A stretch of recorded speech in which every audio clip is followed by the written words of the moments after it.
Long ago, in the recent past, we had one of our fallen soldiers, well known to you right here in the parish of St. Mark's.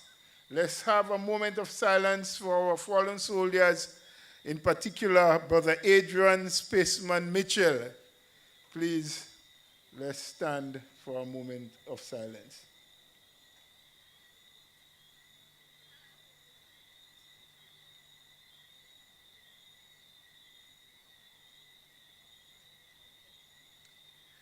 And we say, may his soul and the soul of all the departed ones rest in peace. Thank you very much. Well, we are here in a familiar spot, Heroes Square. The people of St. Mark's. Very peaceful, very loving, and it's always heartwarming to be with you. As I was reminded just before I came on the platform, there are three things working against us this evening, so I'm going to be very quick as your chairman, your humble servant, Roland Bowler. I understand that Hurricane is playing a football game this afternoon. We know St. Mark's and we know Hurricane. You can't separate them. The weather seem not to be very, very pleasant. We thank God for the showers, but we are going to move on as quickly as possible. And so, friends, there are a few people here with us this evening who is going to bring you information, relevant and credible information, and one of them is walking just as I speak. Good night to you, Honorable Emmeline Pierre.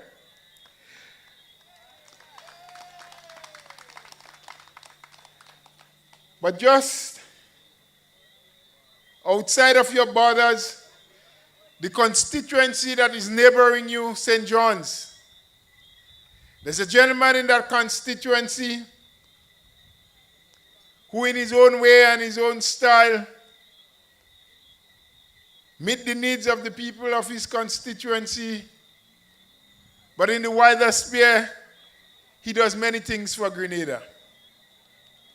And tonight he doesn't want to be one of the main speakers because tomorrow night, in front of the Nutmeg Pool in Gove, we'll be there again, bringing information to the people of St. John's. But he is here to show his presence, to show his support for St. Mark's and for Dr. Mothers, the new National Party, and Grenada as a whole.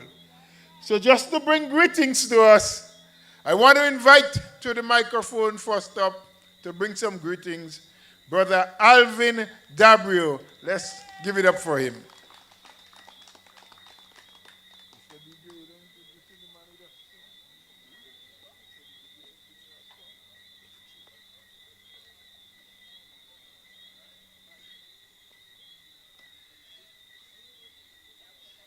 Thank you, Brother Bola,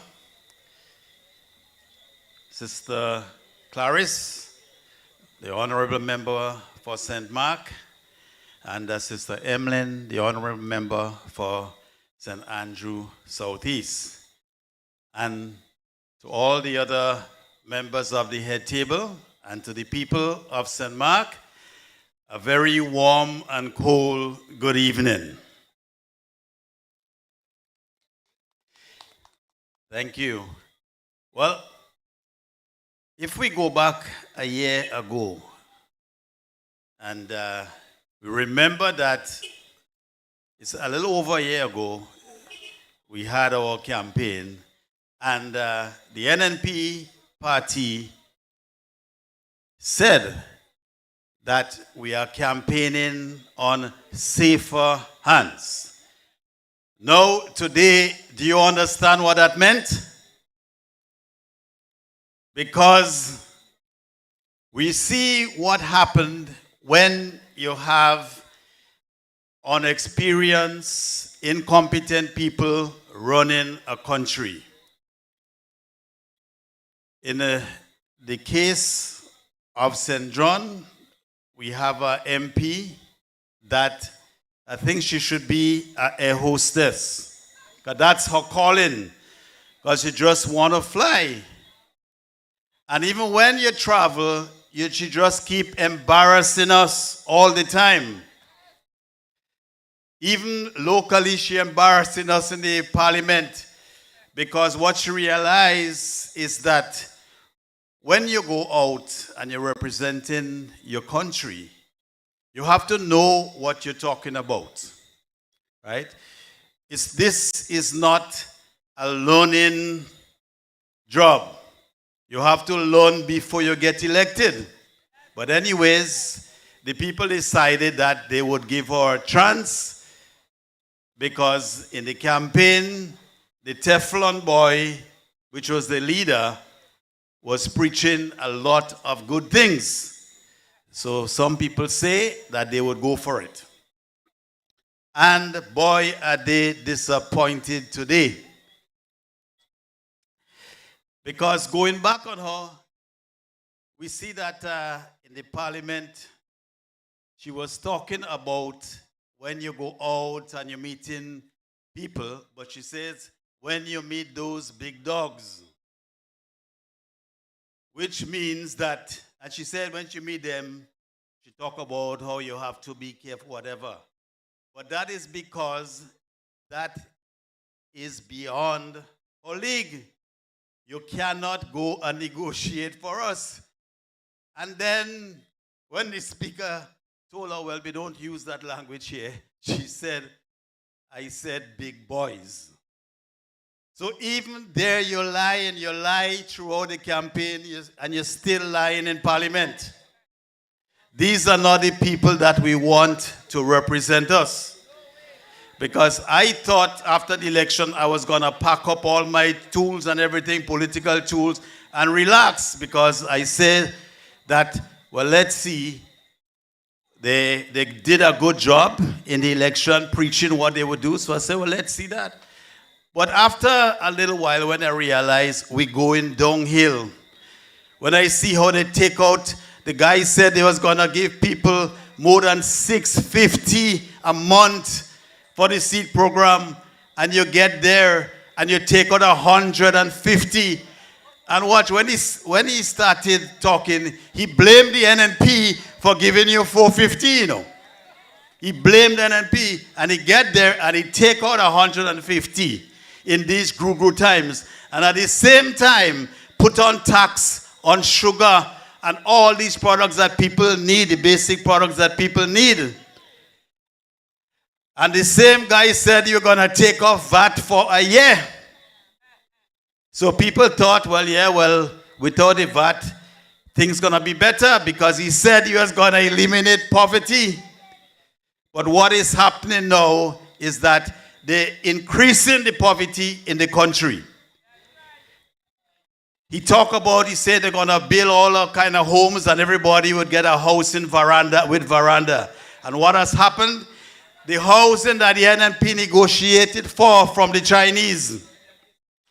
Because you remember in the term before 2008, those houses were negotiated for. And I think Tillman went and he renegotiated for some for motorbikes and a few things like that. When NNP win, Dr. Mitchell went back and negotiated for them, and we got them. And those houses was for low-income people. Now what the houses are ready to distribute, they take off all the names of the low-income people, and they say they're selling it, and you have to go get a loan to buy it. But if you are low income, how would you qualify for a loan? So these people do not like poor people. They don't want to see poor people strive. They want to keep you down. So, sisters and brothers, we have to be vigilant from now on. We don't have to be lackadaisical as we were before. Because during the election, a lot of NNP supporters did not come out and vote because they thought we win already. But the reality is you don't win until the vote is counted. So I'm not sure, I don't think they could last 5 years, because how they're going with that mistake they're making is just comments they're making.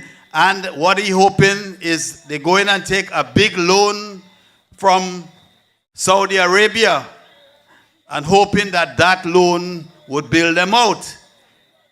But you don't use loan, sisters and brothers, in that way, because you have to pay it back. He's not saying what the interest rate is, and they're very shady about the details of that loan, but that is what they're hoping that they could get to bail them out with that, and they want to increase the sale of passports. You remember the same people that were talking about passport sale? All of a sudden, well, they can't take away their tongue. They can't talk anymore. They're selling more passports now than ever, and a lot of passports to the Russians. But you're not hearing the critics anymore. But again, sooner or later, that is not sustainable. What is sustainable is to develop our local economy with our agriculture, fishing industry, and other service industry, the tourism industry. That is what would sustain us. So sisters and brothers, let's be vigilant and not make that same mistake again. So from here on end, right, we have to make sure that everybody knows what these people are doing, because they're doing it in a nice, subtle way. Because recently, you see, they're talking about, I was driving and listening to the Minister of Foreign Affairs that say that they're not signing any Samoa agreement. They have to study it. But while he was saying that, the document has already signed in Brussels. And they're trying to blame the ambassador. But these agreements take precedence over your local laws. So you don't just sign this international agreement just like that. The Attorney General has to peruse it and inform Cabinet, and Cabinet is the one that approves it before any ambassador could sign. So you have the Prime Minister and Foreign Affairs Minister saying that they have to check it out. They don't know if they're going to sign it. At the same time, they already gave permission for the ambassador to sign it. Sisters and brothers, these are the kind of crooked people that we living with and are managing our country. So right now, enough is enough. We're not going to stick for this nonsense. So you know what you have to do. So good night, St. Mark. Have a good evening. And I want to also invite you to our meeting in Guav tomorrow. Thank you. Nobody could stop us now. We on the move and ain't nobody could stop us now. We on the move and ain't nobody could stop us now. Thank you, Brother Dabrio. He told you his lies for so. Boy, sometime I wonder. Them fellas don't know chain the house. He's only bed because lie alone they lying. Yeah, they don't sit. Having the news showing you. Let's hear it. Let's hear it for our political leader.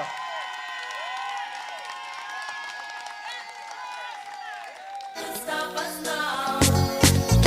Dandea, Sing, sing, sing. dandea, Sing, sing, sing. dandea, dandea. Everybody needs somebody. Boyo, This we know.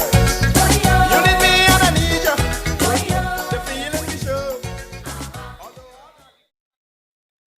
I mean, you have the Prime Minister of the country and the Minister of Foreign Affairs. They're right there telling you that they have not read the document yet.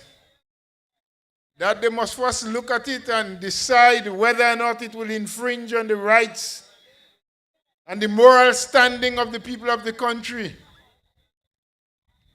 and that along with several other Caribbean, Pacific, and African states, they have not signed and will not sign until they are satisfied. And while they're telling us that here, at that very moment, the ambassador is out there signing the document. Brother W told you. Yes. A lady told me she went by Coach Christmas coming. She looking for a nice bed. They say NDC buy out all because lie alone, they lying. They ain't sitting, they don't buying chair, they ain't buying table, no stove, nothing. But while they're doing that, we have a dear sister who is ready to give us relevant information. She is from the eastern side. She wants to speak to us.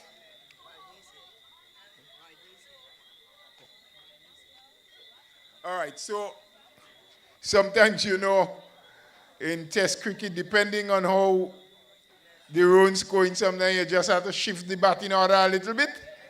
So the captain just informed me that she's shifting up the thing a little bit, so she's going to bring another batsman instead. She's holding back the lady that I was going to bring because 2020, you need good hitters in the end. So Mr. DJ, queue up and get ready. We have a local speaker, someone whom you know. Is a man from the roots, somebody who has grown and who still lives among you. He wants to bring you some relevant information. Colleagues and friends, put your hands together as we invite to the platform Brother Ryden Bihari to speak to us.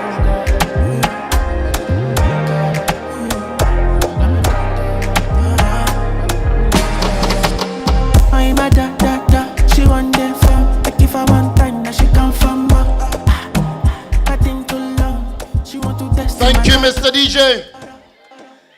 NNP NNP tell them the house solid and the pillar strong.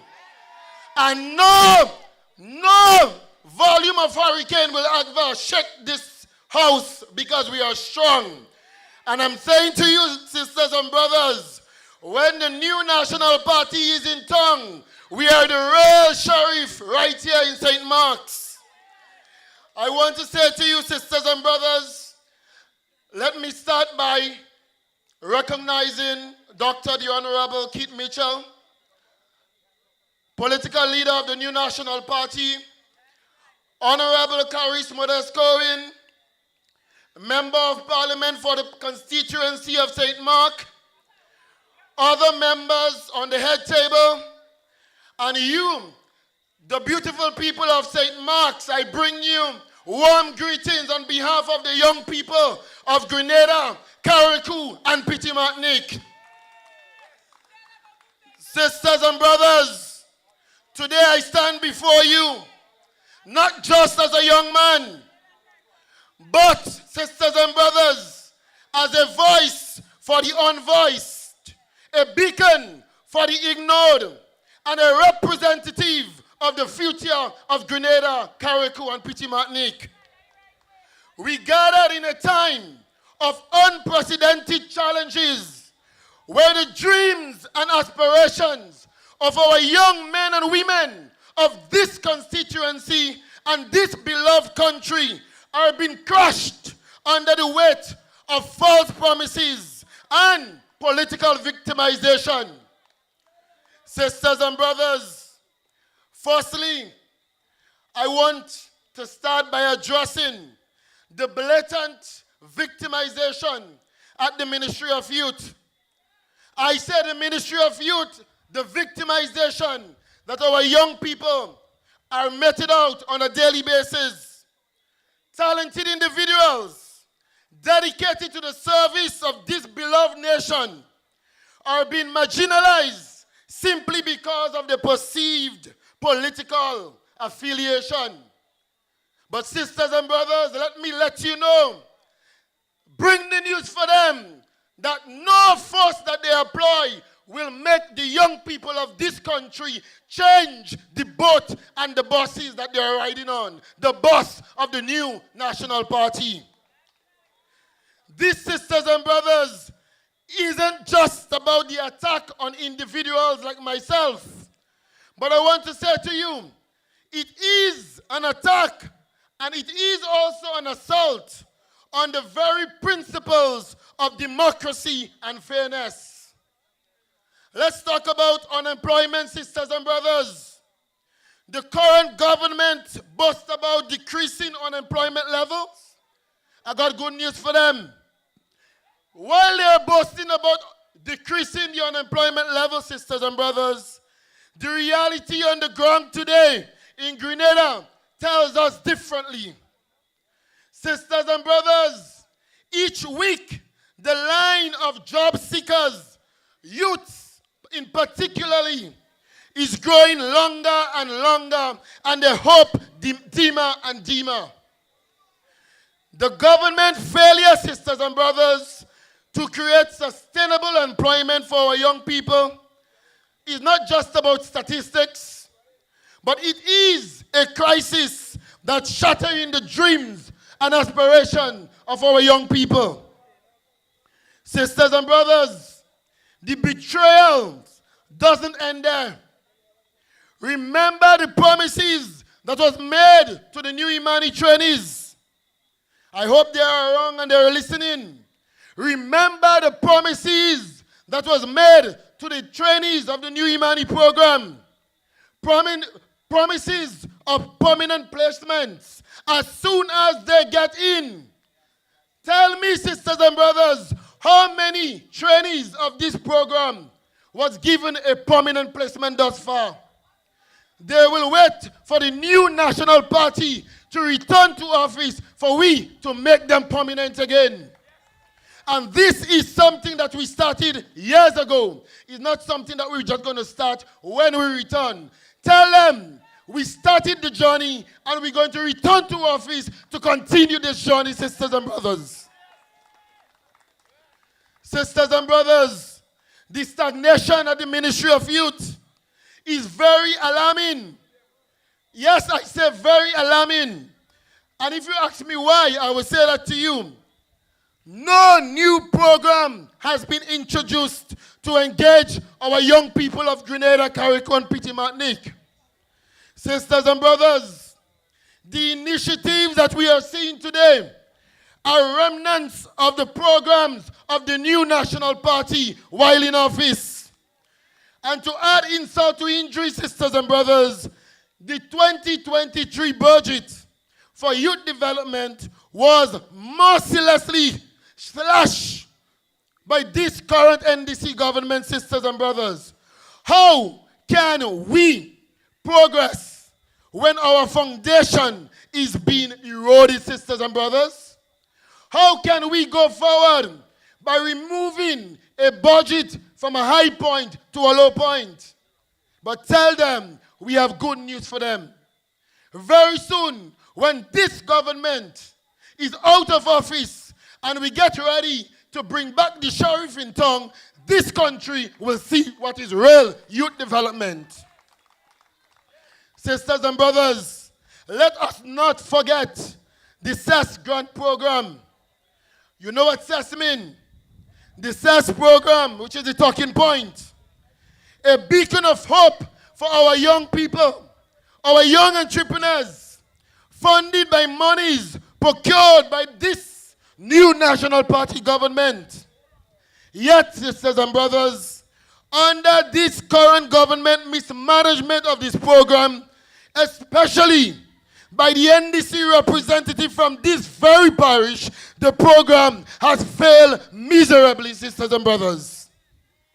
Ask them how many young people from St. Mark's receive funding under the CES program. Sisters and brothers, if you find 5 young persons from St. Mark's that received funding under the CES program, I want you to come and share it with me. Sisters and brothers, many of our youths in St. Mark's, they are still waiting for the support that they was promised by the last candidate for St. Mark's from the last election. While the friends, sisters and brothers, the friends and the cronies was able to walk away with all the grants because you know what? Good things only good for some people in St. Mark's. But tell them, when NNP is in government, good things are good for every single resident of St. Mark's. Sisters and brothers, up to now, our young people that was rejected, our young people that was promised, our young people that was told, come, you will get a grant. Tell them, sisters and brothers, the SAS program came to an end, and all of them are still waiting for the grant that was promised to them. Hold on, sisters and brothers. Our NNP government will soon be back to take care of you. And when you see, sisters and brothers, we return to office, we have to welcome every one of them. Whether they are yellow, whether they are blue, whether they are red, we have to welcome them in the house. And you know the reason why some people can't stay home is because we have love in the house of the new National Party. Sisters and brothers, turning our gaze to the Youth Beast program, a few seconds away from this very venue, right here in St. Mark's, we witness another tale of negligence, neglect, and blatant disrespect for our young people. This center, sisters and brothers, located downstairs the pavilion, the Alston George Park, once is the hub for nurturing our young businessmen and women. Sisters and brothers, I have news for you. This center has since lost its purpose. Ask them, sisters and brothers, how many young people from St. Mark's received a grant, received a small loan under the Youth Beast program since they entered office. 0 from 0 is 0, sisters and brothers. Sisters and brothers, tell them I talk tonight because I sat in this office. I am not talking to you, sisters and brothers, because I want to run my mouth. No. I am talking to you tonight because I have the facts. This is not about gimmicks. We are speaking the facts. And when you call people to vote for you, sisters and brothers, they must vote for you, but you must deliver. If you can deliver, sisters and brothers, then run away. Let the new National Party take care of the affairs of this beautiful country. Sisters and brothers, in closing, just before I take my departure, I want to remind you that Sister Modest will deal with the housing program just now. But I want to share with you, sisters and brothers, this housing issue because it troubles me. This issue, sisters and brothers, is perhaps the most poignant of all, sisters and brothers. The dream of owning an apartment has turned into a nightmare for many young people of St. Mark's. The youths who once saw a glimmer of hope, sisters and brothers, in securing a home for their families, now find themselves in a situation where they can't afford it because they cannot afford the small loan to purchase the house. They are forced, sisters and brothers, to abandon their dreams despite being the very individuals the program was meant for, sisters and brothers. I say to you, sisters and brothers, it's time that we ask, where is the hope? Where is the transformation that was promised to them? It seems we are further away from Hope City in St. Andrews than ever before. Our take-home pay, sisters and brothers, in many cases, leave us with less than nothing. This is unacceptable, and this is not the Grenada we was promised by the NDC. Today, sisters and brothers, as I leave, every young person who are here, I call upon each of you as the youth, as the future of this nation, to stand up against these injustices, to demand accountability, demand transparency and action from those who was elected to serve us. Sisters and brothers, we cannot and we will never accept the state of affairs no longer in this beautiful island. Enough, sisters and brothers, is enough. Enough is enough. It's time for action, sisters and brothers. And this new National Party team is always ready to step up, step forward, and rectify the wrongs that is done to our young people of St. Mark's and Grenada. Together, sisters and brothers, we will build a better Grenada where every young person can strive, they can succeed, and they can contribute towards this nation's prosperity. And as we go forth, sisters and brothers, remember that there is a better St. Mark's under the leadership of the new National Party. I thank you. When them a go do ya now? Are we still a win?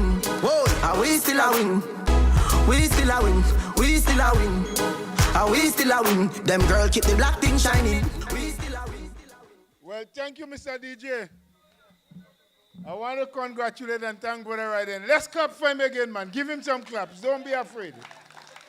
You go check Dr. Modest after. Anyway, my friends, that was good.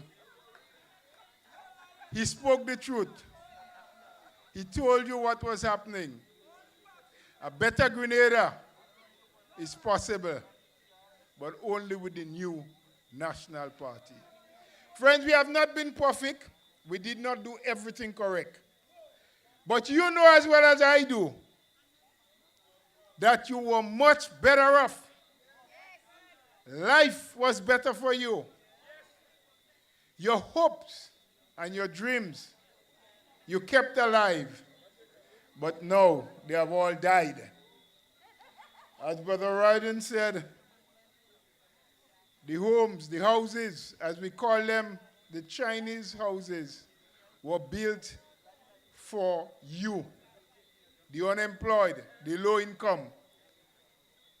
You knew the style of the NNP. They would give it to you, and of course you would have had to pay something over a period of time while you was living in the house. Today they said, go to a financial institution. I don't know which one. I don't know a bank, a credit union, or any financial institution that would give a loan to an unemployed person. So you see, they knew that they're not going to give it to you. That's why they put those conditions. But even if we speak on platform and we stand here or in any other square and talk about it, and you, brothers and sisters, are not prepared to do anything about it, it will not change. And we are not telling you that you must go out there and create war or confusion or get yourself into trouble. We are saying organize, get involved, be part of our NNP group. Make sure you are registered. Register your children. Encourage your neighbor children and others who you know are not registered. And turn out in your numbers and vote. Vote for your future. Vote for your children's future the next time you have an opportunity. At this time, I want to bring to you another speaker. Someone who has been able to move the crowd when she speaks because she has facts. She has grown politically, and she's been looked at as someone in the future that can hold on to the mantle of leadership and probably lead this country into a better place at some time to come. She's from my side of the island, the sunny side from where the sun rises. This is St. Mark's Sunset City. But she's from where the sun rises. Join me, my friends, and put your hands together as we invite Sister Emmeline Pierre to come to the microphone and speak to you.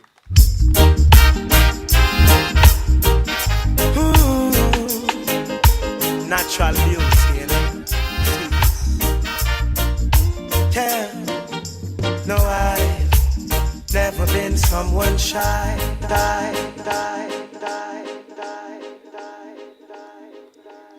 Thank you, thank you, thank you. Thank you.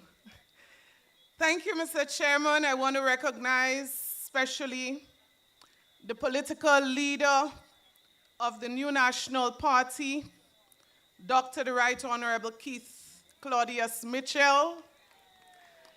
I want to also especially recognize my dear sister and friend, the Honorable Clarice Modeste Cowan.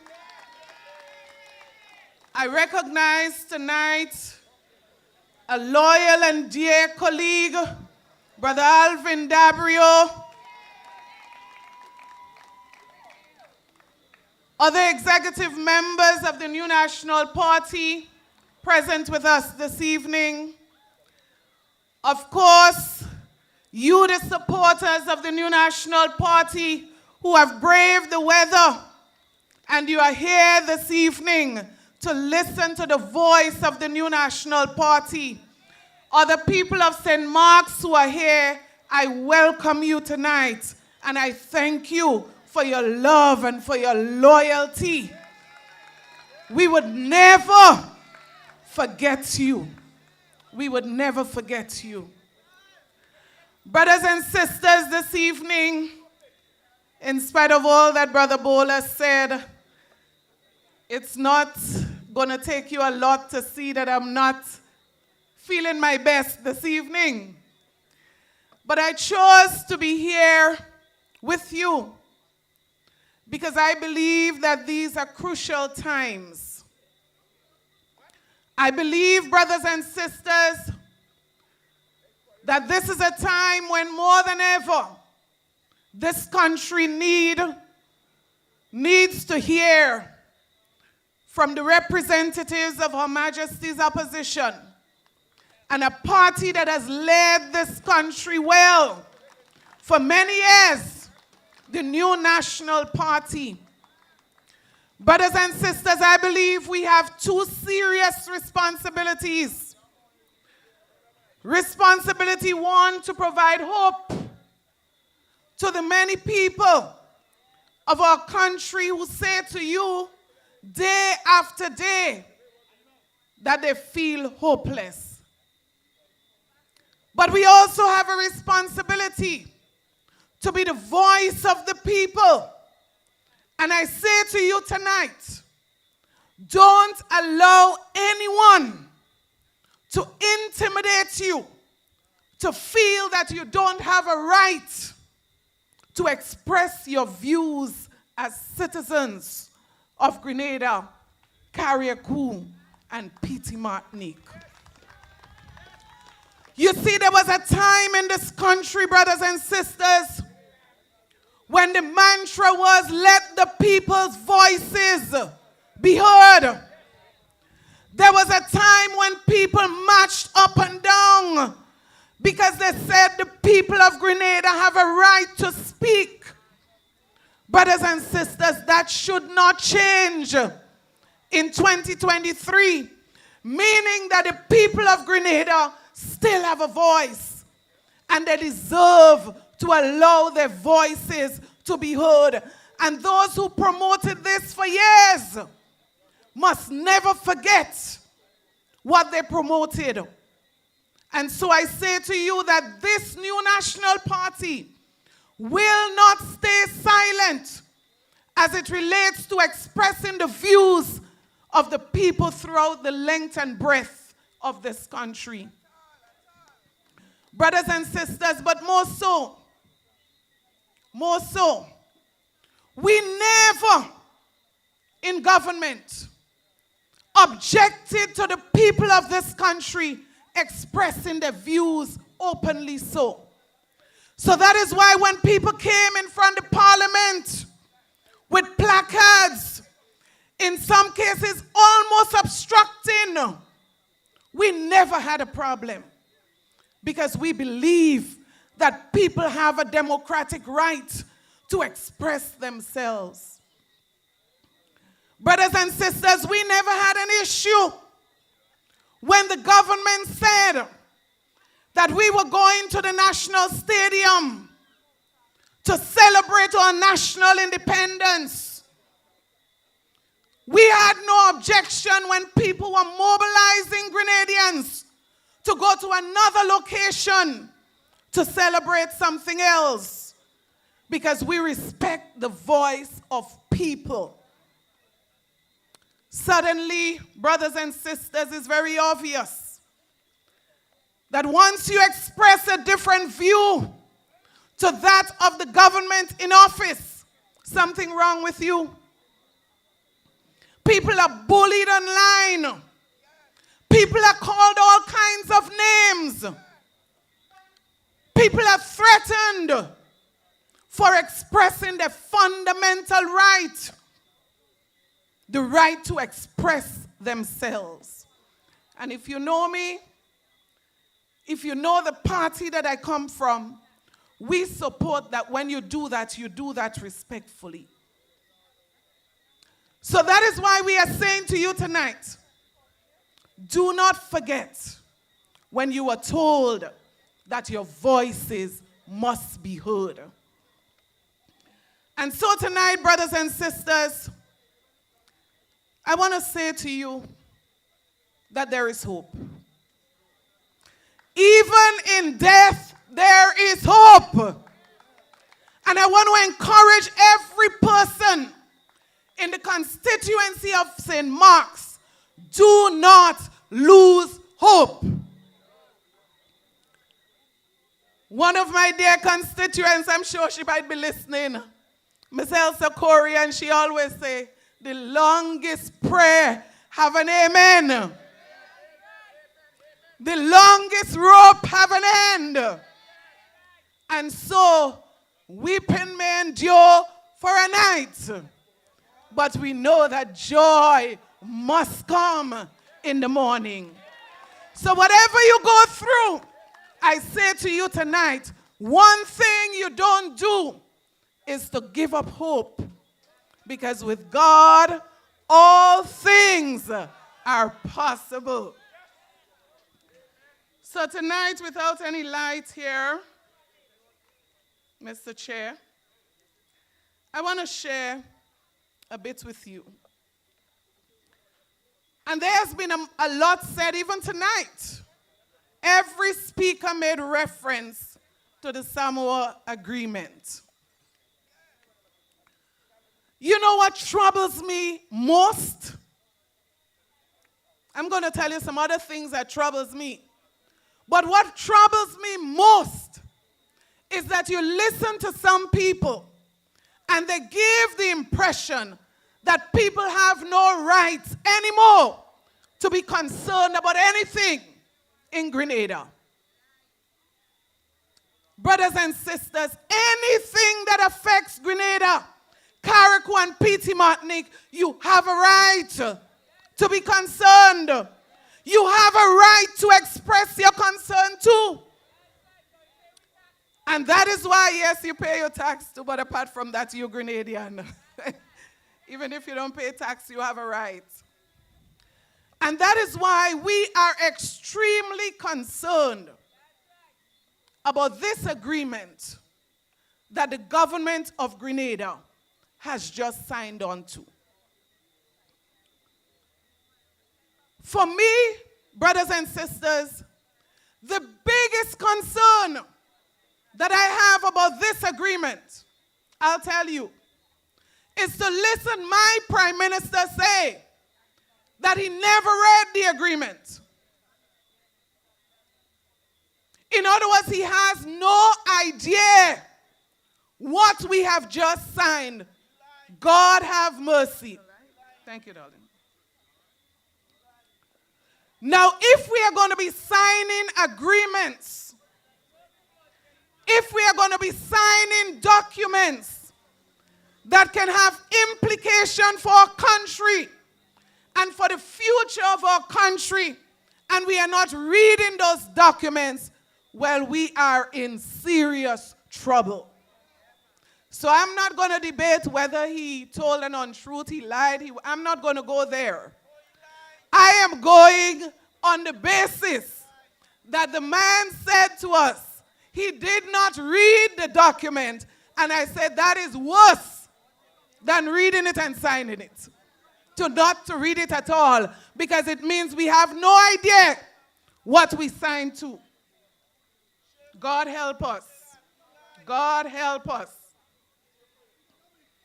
Brothers and sisters, this agreement is one that was signed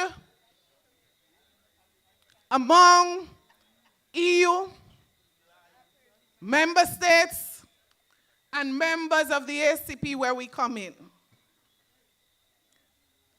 In very broad terms, this agreement speaks to a number of issues that are very critical and crucial.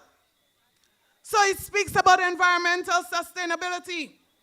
It speaks about climate change. It also speaks about peace and security. Very important issue.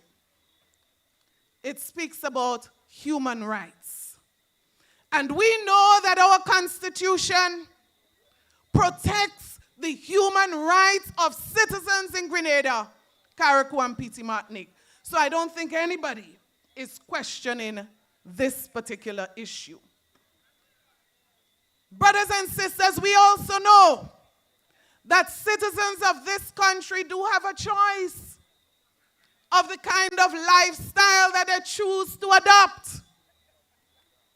But we know more than ever that there are consequences for some lifestyles, legal consequences in some cases, and other life-lasting consequences too. We know all of that. And that is why we say it is beyond all of that. But brothers and sisters, I can understand why members of the church community are concerned. I'm also understanding why people who are conservative like myself are also concerned. The Prime Minister did not read that, but I can tell you one line, for example. This agreement commits those who sign to the Universal Declaration of Human Rights, and that might be okay. But it also says, and other relevant international human rights instruments. And people are asking, what is that? People are asking, what is relevant to me here in Grenada? Is it relevant to somebody in Britain? What is relevant to them? Is it relevant to us here? And so I believe tonight, brothers and sisters, that genuine people want to understand the details before we sign. So when persons address this issue, asking for more consultation before you sign, asking for explanation before you sign, asking for an intelligent discussion on the matter before you sign, don't brush them off. Don't call them names. Because brothers and sisters, they deserve to know. And you know why they deserve to know? These people are concerned when they look and they listen to recent developments. I'm sure most people here in 2022, just the other day, would agree with me that they would have never thought in their lifetime that Cuba would have passed legislation for same-sex marriage. Discussing this today, somebody say, really? Really? Nobody in their lifetime would have thought a country like Cuba would have gone that direction. I heard people with my own ears said that Fidel Castro must be turning up in his grave. Closer to home, brothers and sisters, only recently we heard authorities right in Barbados, indicate that they are considering, they are discussing the issue of same-sex marriage. And I'm making this point to say this. Our laws don't provide. But brothers and sisters, in the wink of an eye, things can change. And that is why it's so important for people to express their views on the matter, so nobody could say that they didn't know what the churches of Grenada were thinking. They didn't know what the people of Grenada were thinking. As a matter of fact, it scared me when I heard a minister of government said on the same subject, whatever the people want. And I'm saying, how are we going to determine what the people want? Because there are some countries that went with what the people wanted. And trust me, the next morning they realized most people didn't want it. So I'm saying this is a crucial issue. And people ought not to be attacked for expressing their concerns on such an important issue. As a matter of fact, I believe every Grenadian needs to speak up and to publicly express what is their position on this matter and other related matters. Let us not be taken for granted. Only last week, someone in the government debated with me. And the person said to me, our Grenadian community has become very liberal. People not bothering with these things anymore. So my question is, are we going to be making decisions based on what we think people think, or based on what a few persons think? This is serious matters. When a child is interviewed on matters of sexual orientation, and that child is told, do not tell your parents what you were asked, I am saying let us not trivialize these matters.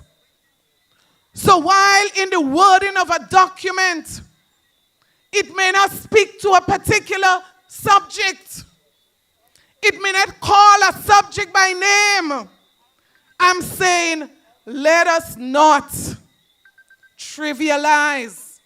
Let us not ignore the signs that we are seeing. And that is why tonight, I want to strongly recommend to the government that on this subject and related subject, that there needs to be an urgent dialogue with the church community. And I would further recommend the Alliance of Evangelical Churches and the Conference of Churches and other denominations in Grenada, Carriacou, and Petit Martinique.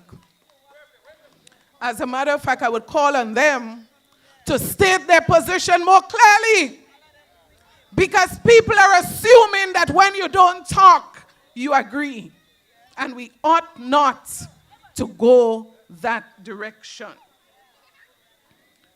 Brothers and sisters, I also want to make the very important point that some explanation must be given. It cannot be taken lightly that today the Prime Minister and the Minister for Foreign Affairs says to us that the agreement has not been signed, that we are considering carefully the content of the document. And yes, it is a very huge document, over 400 pages, I believe. You cannot tell us that you're awaiting the technocrats to advise you on the content of the agreement, and that you are going to think long and hard. And while you are telling us that, the news from Britain is telling us that you have already signed, and they are showing us photographs. Brothers and sisters, I'm saying today is the Samu agreement, so brush it and trivialize it. But tomorrow, it can be something even worse. And that is why we must not treat this lightly. And Grenadians deserve an explanation of this. And I don't know if there's any explanation that could justify what just happened. I don't know. Brothers and sisters, I want to move from this subject to the real issues, the direct issues that affect people in St. Mark's, people in St. Patrick, people in St. Andrew, people everywhere in Grenada, Carriacou, and Petit Martinique. And I want to start, brothers and sisters, with the fact that the government has reported two things. One, that the unemployment rate has been reduced significantly.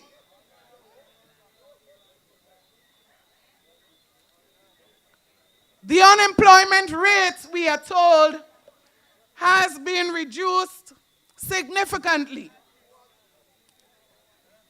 And we are told that the economy is growing very well.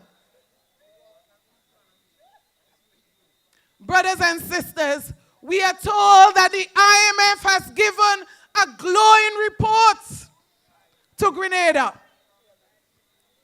I told you I don't like to use the word lie. You said that, not me. Brothers and sisters, I am amazed at how people would look at a camera and smile to the audience, telling them that unemployment has dropped and the economy is doing well. Where is your conscience?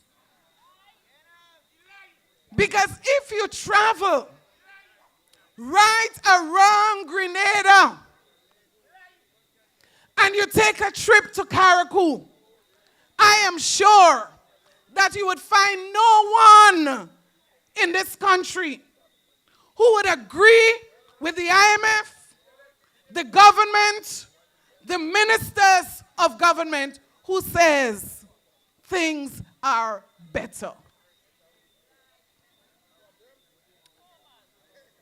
Except you are living somewhere in the sky.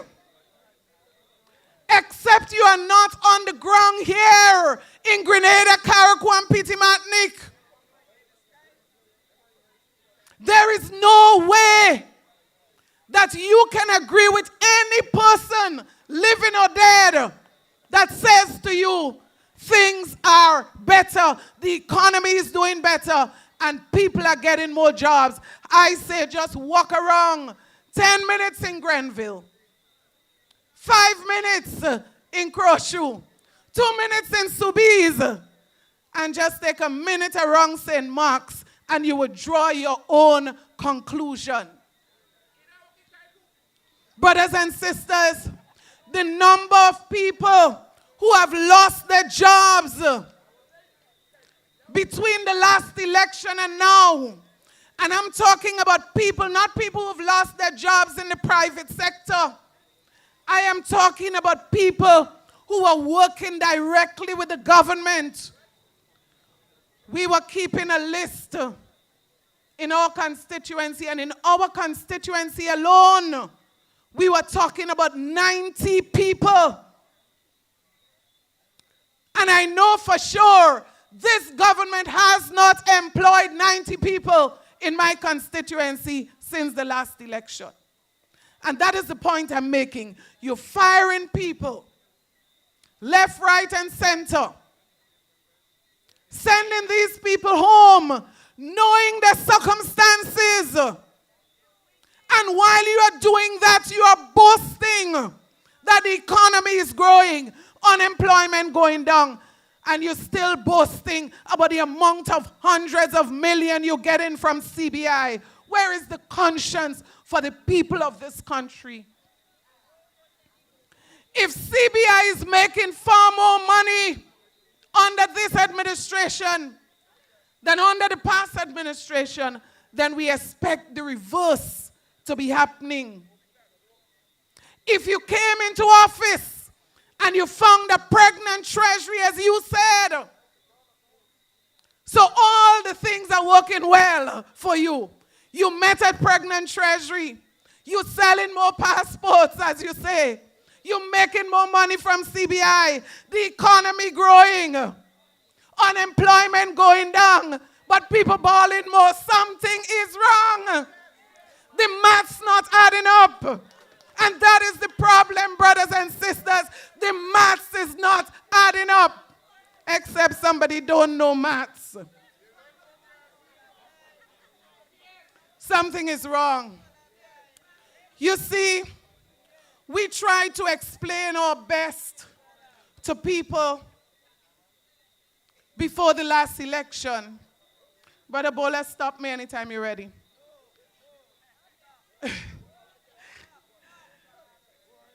Before the last election, brothers and sisters, we took our time throughout the length and breadth of this country, explaining to the people of this country why stability was important, why it was not the right time to change a government.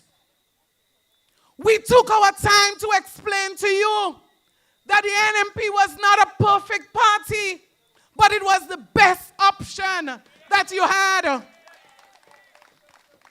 We took our time to tell you that not all that glitters is gold. So that when you get 400 and someone tell you they're going to give you 600, except you have the 600, you're not sure. When someone tell you, okay, you've been working with the government for the last 15 years, by now you should be permanent. As we reach in office, you would be permanent. I said to you, you had a job for the last 15 years. Work with your government to get your permanent. You're not guaranteed. So when the police officers in front of me complained, we say to them, work with us. We're working on things. But some people wanted change, and they wanted change now. They couldn't wait. Brothers and sisters, the most calls I get are from people who voted for the National Democratic Congress. And you know what most people say? Sister Pierre, if we only listen when you all want us. Because you know what you went through in 2008. And people will tell you what you went through in 2008. Well, that was cake compared to what some people are experiencing now. And some people, I'm talking them about people who are supporters of the NDC, they said to me, Miss Pierre, when you were there, I'm sure I would get a fortnight on the road. My party is in office, and I'm home with 5 children, not one day work since the last election. Not my words. The words of supporters of the National Democratic Congress in my constituency. Brothers and sisters, people are genuinely concerned. And we are seeing some signs that scares the life out of us about the conscience of people. So when you look at a poor mother with 5 children, and people are quick to say, well, why she make 5 children for? Why she didn't find a husband that could take care of her children? That's the kind of responses you get when you protect and you speak on behalf of people who don't have a voice. But you see, we understood that people also have the right to decide how many children they want to have. and we encourage them to develop themselves. We provide the opportunities, and we also give them a hand. So I can tell you the number of people that I know that I met when I came into this, with the number of children they have, and they can look back now and say, I made it. My children got a scholarship. Now they can pay for me to take care of myself. Because my son, I actually know more than one person. Now my son is a doctor. So he can put on the extra room for me. I don't need the government anymore. Brothers and sisters, people in this country made serious progress. Yeah, now my son is a policeman. He can take care of me. Amen. Police officers, you should take a bow for that. We do have police officers who take care of their mommies. And I'm sure that this police officer was employed under the new National Party. So we never promised that every person in Grenada would become rich overnight. But brothers and sisters, we were doing our best, working with the resources that we had. But guess what? Some people, after... I hear somebody arguing there up here. So after the June 2022 election, brothers and sisters, mothers who were depending on the government for transportation assistance, we say we care about education, to send their children to school. As old people would say, braps, they cut it off. Children had to stay home in many cases. So don't tell me about free education when a child cannot pay bus to go to school. So we didn't call it that, but we ensured that this child had an opportunity to get to school. Don't tell me free education when a child comes with the mother to say, look, my child got to Form 5. My husband died in the process, and I've been struggling. I never asked the government for a cent. She's in Form 5 now, but I cannot pay for the CXC subject. Brothers and sisters, under the NNP administration, people like that were supported. Suddenly, brothers and sisters, people are told these things are no longer available.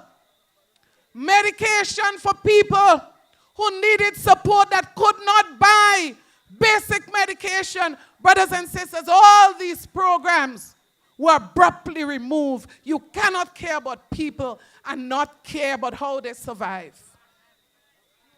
I'll give you one example of somebody in my constituency who had a stroke.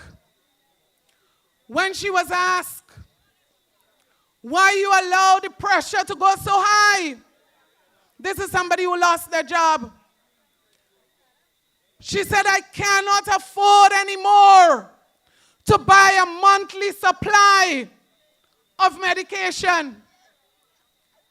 She said before this new administration came to office, I was paying $3.58 for one tablet. She said, Miss Perry gone to $6.70-something. She said, so now I only buy when I feel sick. You know the danger of that approach to somebody suffering with high blood pressure. And that is why I say to you tonight, I don't blame anybody who fell for the promises. But we have to hold this government accountable to the promises they made to our people. And brothers and sisters, we ought not to lose hope in the process as we do so. So I encourage you, continue to support your MP. Continue to work with her. Because as I said before, there is hope. Every long night must have a morning. God bless you.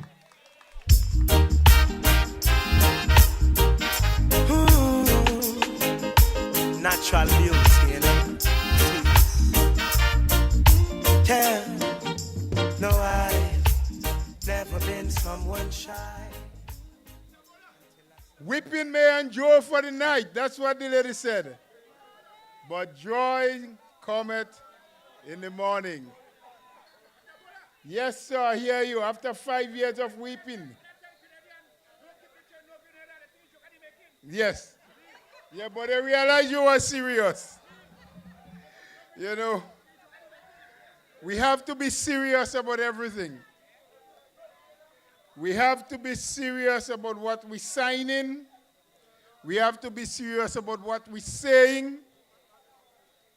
Serious business, no puppy show. You know, as Sister Emlyn spoke, she reminded me of a classroom session where the teacher placed 3 words on the blackboard. And she said to the students, take your time, analyze, think about what you're doing, and then make sentences with these 3 words for me. And the words that she wrote on the blackboard was defense, defeat, and detail. Now the Prime Minister said he doesn't know the details of the document, so he can't speak on it. Then he should not advise that they sign it. And even though the teacher said, take your time and think and make sentences with that, a child at the back of the class put up her hand and said, Miss, I have the answer. She said, what is it? He said, Miss, when the cow jumped over the fence, the feet went before the tail. Something like that is what is happening in government now. They ain't taking the time and go through the details.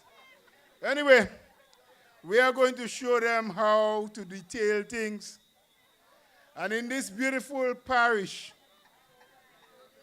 in this town of Victoria, you have had a stalwart who has championed the cause for the people of this constituency for many years.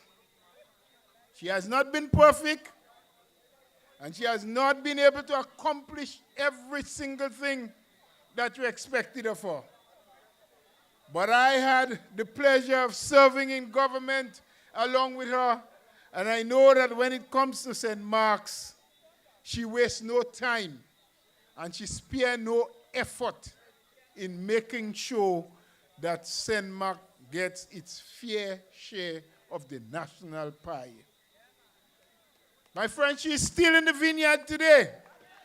And she's doing it because of her love for you as a people.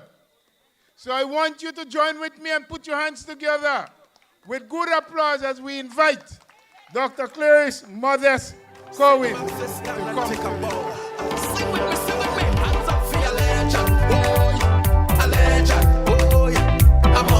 Yeah, she's a queen. Hands up for your legend. Oh, a legend. Yeah, I'm on her. Hey, she's a queen. From the top of Victoria to the bottom of Walter, everybody join and sing. She's a queen. From the bottom of Bonnet to the top of Duking, everybody joining in. She's a queen. Thank you, Mr. Chairman, for that warm invite to the podium. Greetings, my brothers and sisters, all the faithful NNPites who are here and who are virtually listening somewhere.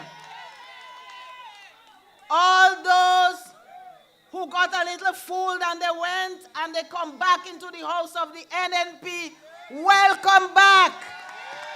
We love you still. We know the NDC hid them some tantalizing lies, you know. But the problem is they continue to do it. As Brother Bola said, courts don't have any bed, it's just lie the line. And I want to greet the NDCs who are hurting. I want to greet the NDCs who are hurting and who are seeking an understanding parliamentary representative and a loving party welcome to the new National Party. I say welcome. Good evening to all those who are listening. Those who are listening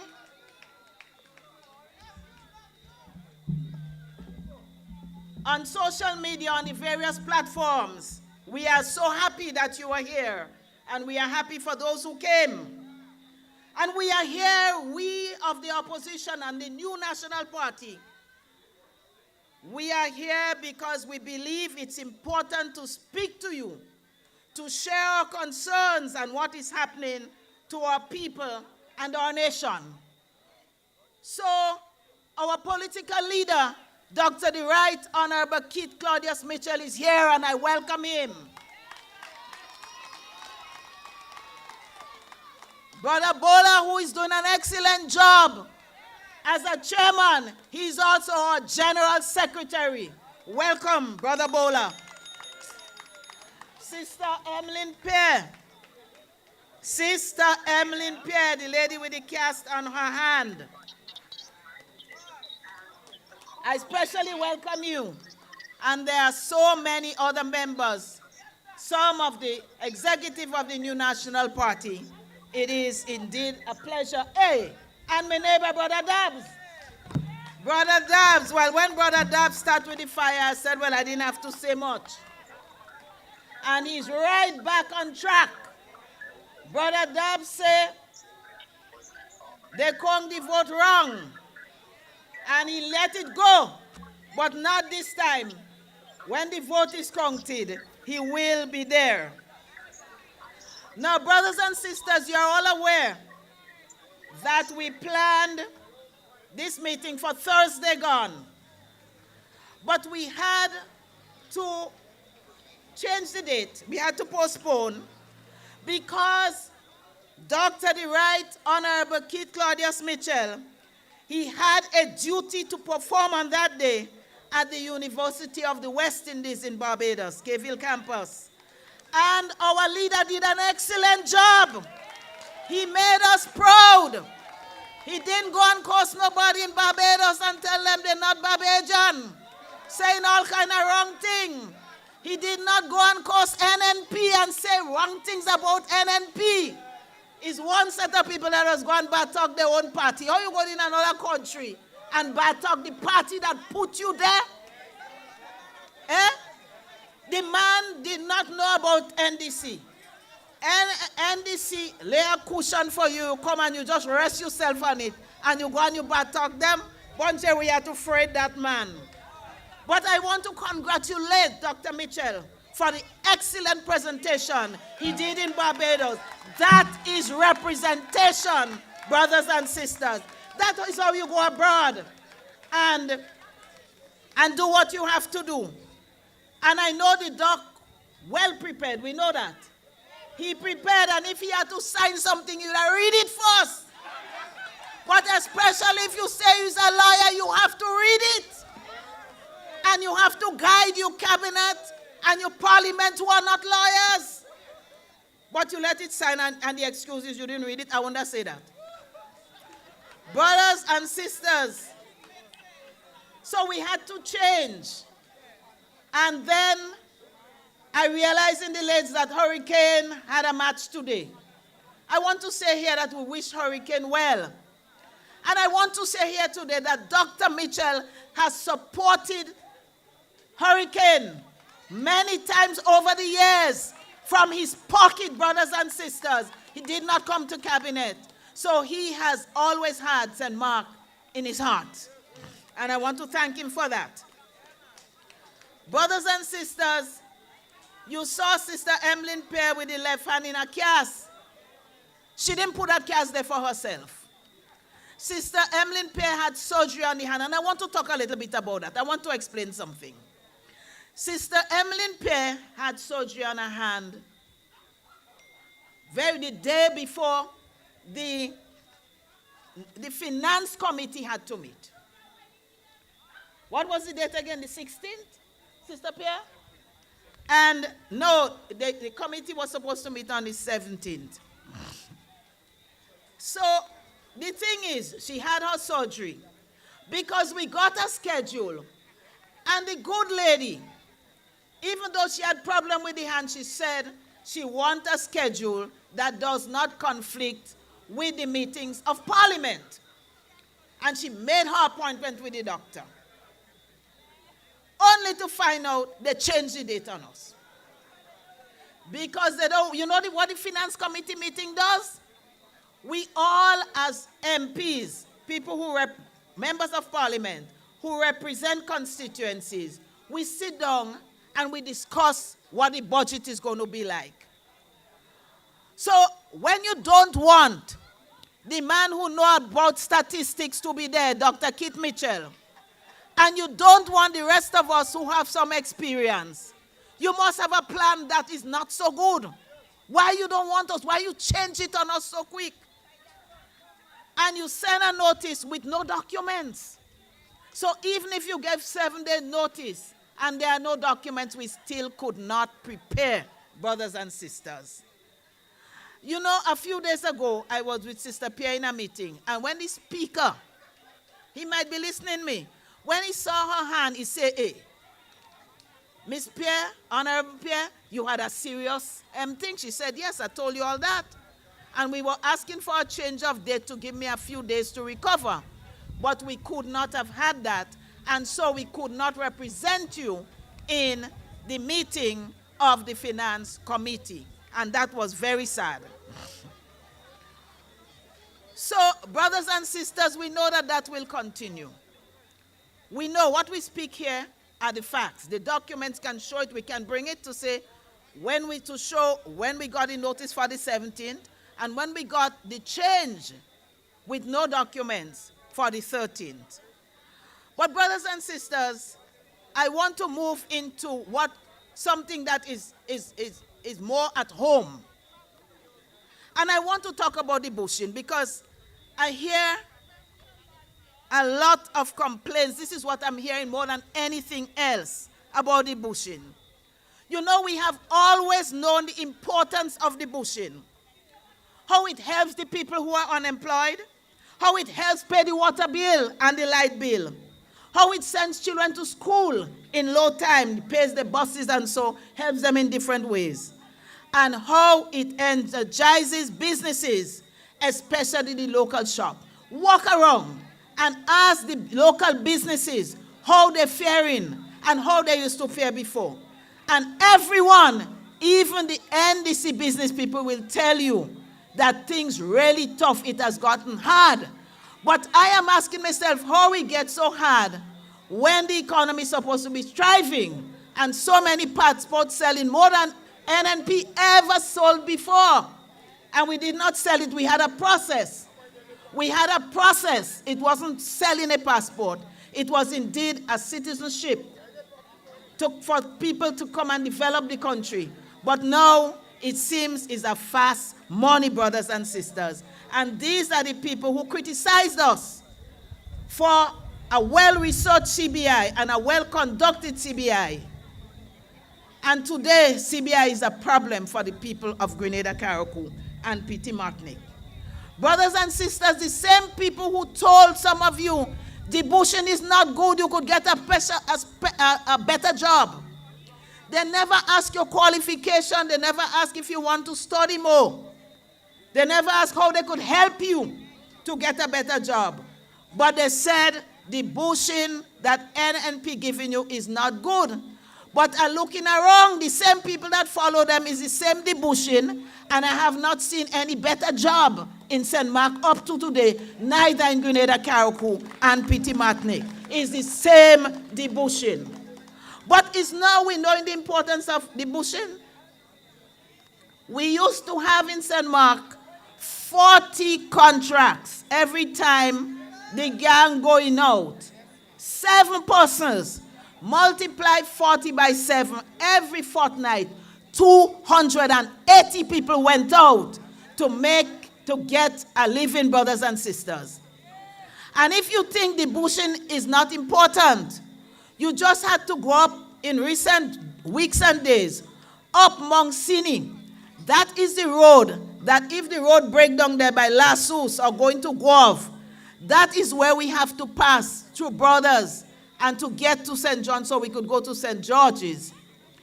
They say the bush grows so tall that the bush, both sides of the road, the bush meeting on top, so vehicles could not pass. All the people who passed there and all, you saw it. That has never happened under NNP. That is how important the bushing is, brothers and sisters. It is not a demeaning job. When you don't do it, that is what we're seeing now, is what happens. And if you give a few fortnights, what you see now is what is going to happen when the rain falls. So, brothers and sisters, I don't know what is going to happen for Christmas, but it's going to be bleak, because I hear people saying 3 more fortnights to go. But how we going to be 3 when you only have 1 in December and we are at the end of November? I don't know how many will come. But be careful, you have to save a little thing, because you might not get the ham that you plan to have, brothers and sisters. But you know, even with less people, there's a lot of people who don't get 1 fortnight yet. But some walk in and they get more than 1 fortnight. And some get much more than 1. And some entire families walk in 1 time. And these are the things we used to say, spread it out. Let everybody get something. That was the principle of the new National Party. So now, some might be doing well, and they might support it. But we were people for everybody, brothers and sisters. That was the philosophy of the new National Party. So, ban all your belly for the Christmas. I don't know what is going to happen. I said I come for a little ham and a little drink, but it looks as though things might be bad. So, brothers and sisters, I want to move to health. We know health is always a concern for everybody. Even when NNP was in office, we had our problems and our difficulties. But I know for sure it never was as it is now in this day and age, brothers and sisters. With a government that say the economy better than what NNP used to have. Well, we used to work magic. Because if we didn't make all this money, and we could have helped and we could have made sure that there was medication in the hospital, then we were doing some kind of magic. Brothers and sisters, we're still hearing about the poor healthcare services which plague this country. We're still hearing they have staff shortage, bad staff shortage. Nurses going, doctors going, and some of them live without a pay because a few months some of them did not get pay, brothers and sisters. Now, if you have a problem with staff and they're going away because other countries want them, shouldn't you be paying them on time to entice them?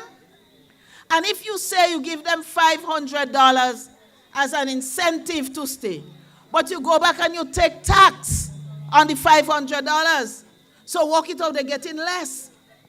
It's not $500 they get in, $500 minus the tax. But government members, when they took the $2,000, when they just came in, they made sure that they didn't have to pay tax on it. So why couldn't they find a way for the nurses to get the $500 without them paying tax? So that might incentivize them, brothers and sisters.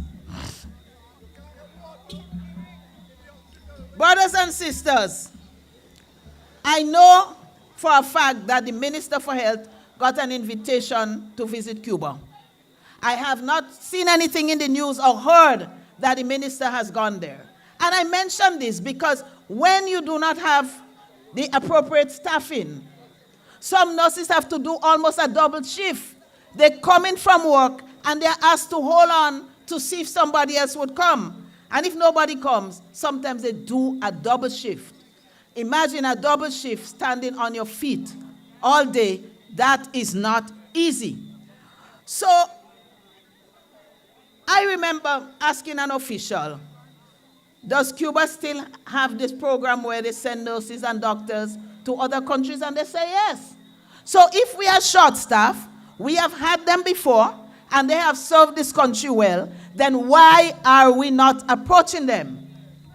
I don't know what keeps the minister busy, because the union leaders say in the year and a half, he has asked for meetings and they have never had a meeting with him. So if health is your ministry, then, and you're not having meetings with the Ministry of Health staff, then who are you having meetings with? And how will you hear the cries? And how will you resolve the problem if you are not going to meet with them? And of course, how will you deal with this situation if you don't meet with them? And so we have a situation that could only get worse, my brothers and sisters. We have not heard that they have bought a large quantity of medication. We have not heard what they have bought. But many times when people's families are admitted in the hospital, they have to make sure, you have to make sure you walk with some money, because it's a prescription you get in to go and buy this antibiotic, to go and buy this drip, and every now and then people sending me photos of the medication that they have to buy. And they're asking, Doc, you don't have a little way you could help us? And I'm saying, well, not yet, maybe once or twice you can help an individual, but the program we had where we could have helped persons who needed medical attention, as far as I know, that program does not exist anymore, but there's a social worker at the hospital, go and find out. And they are told that they cannot get that kind of assistance. Brothers and sisters, there are some people who could afford it, and let them pay. I have no problem with that. But the poor will always be with us. How does this NDC government plan to take care of the poor with medical attention when they cannot purchase the medication, it's not in the hospital available, and they just do not know what to do, brothers and sisters? Mental health strike. The acting prime minister, he said, when he was asked about it, he said, well, he don't know about it, he just passed and he see it. But you acting as prime minister and everything is your responsibility. But he does not know. And at the time, but even if you don't go to them, you go and you ask your permanent secretary, what is going on with these people on strike? If you care. But if you don't care, you walk past because it is not your business. Brothers and sisters, this government owes it to this nation to at least deliver on one or two of the promises that they made. Brothers and sisters, P.T. Martinique. I always say they talk about Grenada, Carriacou, and P.T. Martinique. But for a long, long, long time, no dentist in P.T. Martinique. So if the P.T. Martinicans cannot jump the boat to go to Carriacou, when the dentist from mainland goes up to Carriacou, then they will not see a dentist. They promise them better health care. They promise them so much more. And we have not seen one thing delivered up till now, brothers and sisters. So somebody tell me, well, that government doing a lot in beautification. So I say, well, what is the beautification? They're painting those walls black and white. I said the money they're paying to paint, I would have preferred to see them buy medication for the people and send a dentist up to P.T. Martinique. But they're very good, and you have to be careful. They're very good at tiffin projects. So the health center that was built under us, they claim it, but we know it's not theirs. The new wing at the General Hospital with all of the facilities, the CT scan, new X-ray, everything, they claim it again. They're good on making claims, but they have yet to show us a big project, a significant project, even a small one. They make a few drains, but that is everyday thing for us. Drains and footpaths. They have not done one project in 1 year and a half, brothers and sisters. And all they give us is promises. Brothers and sisters, I know it's getting late, but I want to briefly move to the housing apartments. You know that one was completed under the NNP. And in St. Mark, we were waiting on Nawasa to put proper water system in, because you cannot put people in 130 units with no significant water supply. And so we were waiting. But that is not the only housing project that the NNP has built in St. Mark's. We had 2 more in Diamond. And the people that saying we don't do nothing, ask them where they staying. He has some that living right there in the housing project. But that is the people that say you don't do nothing. Well, who build the house? What you there in? We don't do nothing. And you there in the house? Well, I don't know. According to somebody as saying that day. According to somebody, I don't know. But that is the whole point.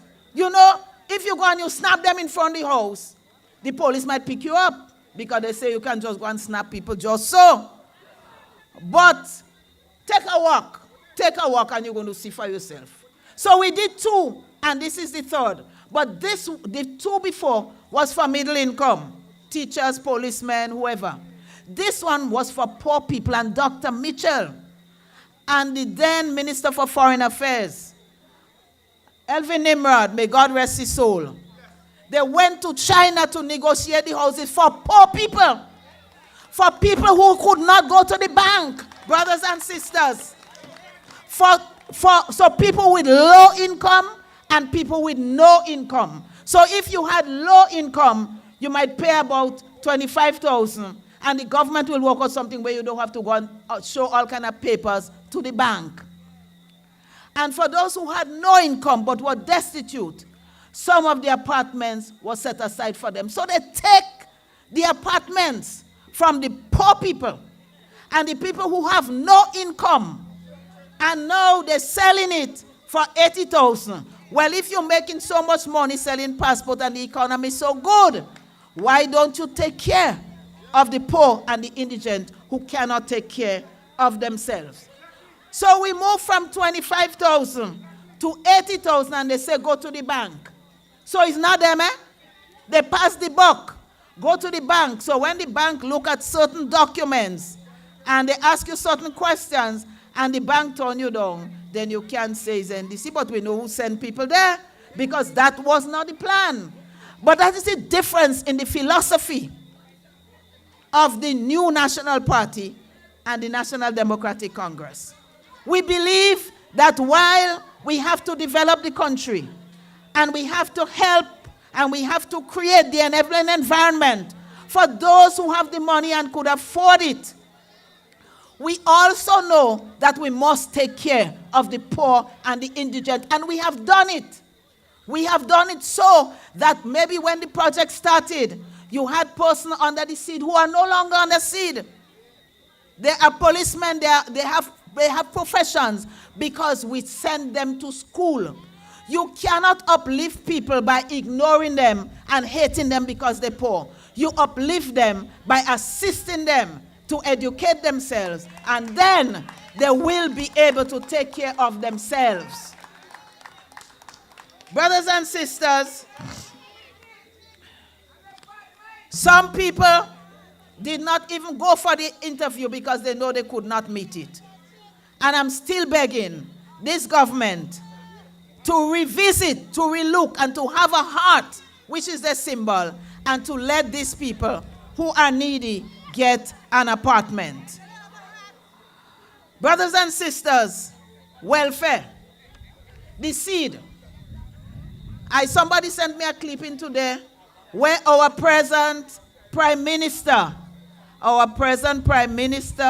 was saying to the people in a meeting before election that if you're getting under $600 or $650 a month, then you're indigent and you're poor, and that the government of the day should take care of it. Well, I say as soon as the man reached inside, he doing that. But the fastest thing was the $150. But you know what was most painful? And what pains me? I hear them talking about naming certain things after certain people, roads, the playing fields, and so on. And they say, well, one say let me don't call him, but they say one say he don't know who is Alston George, so they got to change the park name because they don't know who is that. I tell them, come in St. Mark, and they're going to see who is Alston George. But there was a next national hero. There is one. The man played cricket and football, and I wouldn't call his name. Cricket and football nationally, and he represented Grenada regionally. And now he represented St. Mark, of course. He played with Hurricane. And now you don't see that man on the street. He is in a house. He is housebound. And these people took away the support that he was getting, and they leave him with $50. You have no income. Well, better than you take all. And I think by now they must take the $50 too. They take away the money from that man. So you're going to name a street after a hero, and you cannot take care financially of your heroes, then something is wrong, brothers and sisters. Brothers and sisters, we could talk about youths, we could talk about the promises, but we know that you have been here long. And Brother Royden Bihari was very explicit in the promises and the non-delivery. And you have a lot of them waiting on the promises to get permanent jobs. And now I see them backpedaling. But to the youths, I want to say, hold on. To the elderly, who they take the 150 from, I want you to live long, and I want you to hold on, brothers and sisters.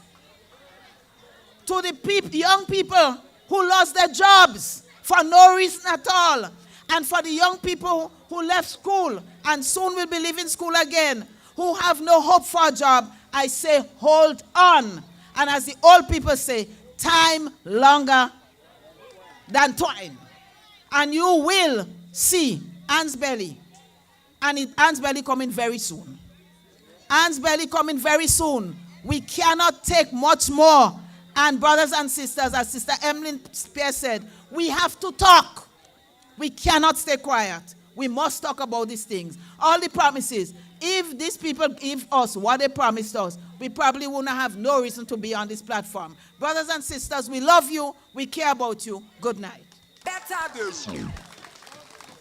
Come in, change your ways. Don't let this moment pass you by and remain the same. Change your ways. Aye. She say time is longer than twine. Yes? We realize it's getting a little late. We started a little bit late, but we made good time. And thank you for your patience. NNP has been successful for so long because of people like you. You had patience, you waited, but most importantly, you believed in the structure and the philosophy of NNP. You had love, and we had unity. And that is what is going to get us back into office. We have to unite with each other. We must show love. We must have compassion for one another. And we must do the political work. Don't take things for granted, Don't take things for granted. Many of the speakers who was on the platform talk about the houses for the people that was low income and the people of no income. Now the government say, go get a loan and come.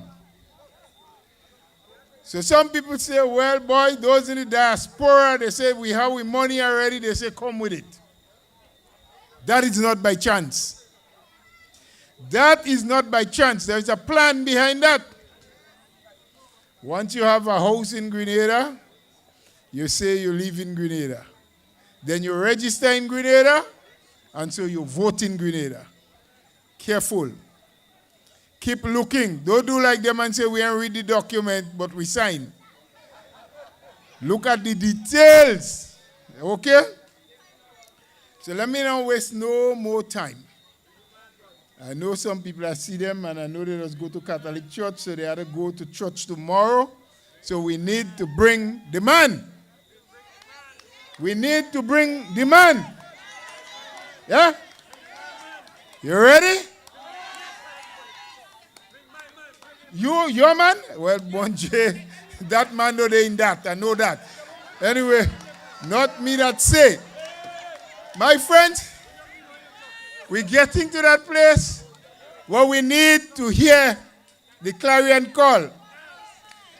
We need to hear about the things we need to do. We need to hear how we can rescue this country one more time and bring back the love, bring back the hope, bring back the unity. So put your hands together. Let's welcome Dr. Kid. Don't try to make life on your own. Remember that Jah just by your side. For I was a soul who was lost, and my life was in dismay.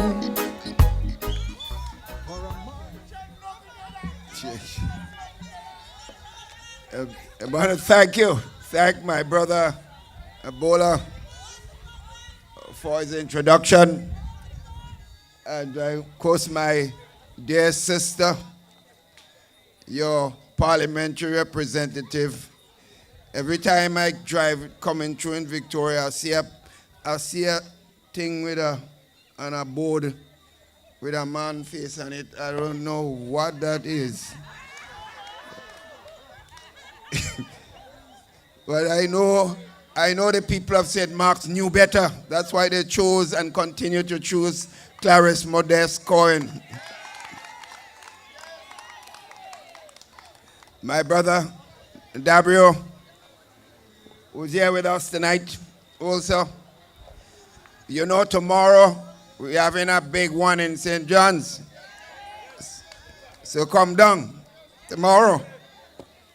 And of course, our sister, Emmeline Pierre, with all her hands in the steel cast, she's here with us and speaking to us. That is the commitment of the team of the new National Party. But sisters and brothers, this is very serious times. I worry about my country. And I can tell you why. I'll tell you one of the reasons why I'm so worried about my country. I remember just before the last general election, during the campaign,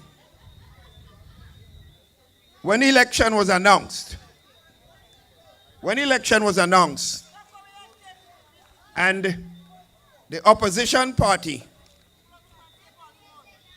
put out a team that was going to run for the general elections. My friends, I was shocked because what I realized is this, and I warned the population. You have a team of men and women who are in fact brought forward to you to make them the management of your country. And not one person in that team had one day experience in running any serious activities, my friends. Not one person had any experience in government, from captain down to cook. Sisters and brothers, in a way, we Grenadians have to take some blame, you know. Because they didn't put a gun in our heads. We watch a team of men and women, a lot of them never had a good job in their life. In other words, I have to say some of them were hungry. We watch men and women with no experience in governing any serious department or understanding about government. And we elected them to run their country. I remember saying, if you put them into office, you think they will take care of you first? I remember making that statement, sisters and brothers. And that was not just for campaign. That was a serious statement. Because it means if these people did not help themselves in their lives, before they get into government. When you give them the treasury and the management of the country, they will take care of themselves first. Are you surprised that they're doing that? We ought not to have been surprised, sisters and brothers. Check it. A man never had a home in his life. He got into government. He wasn't even elected by the people of the country. But within a couple months, the government that is in office used its power and gave him $1.7 million to buy a house. This is not a joke, you know.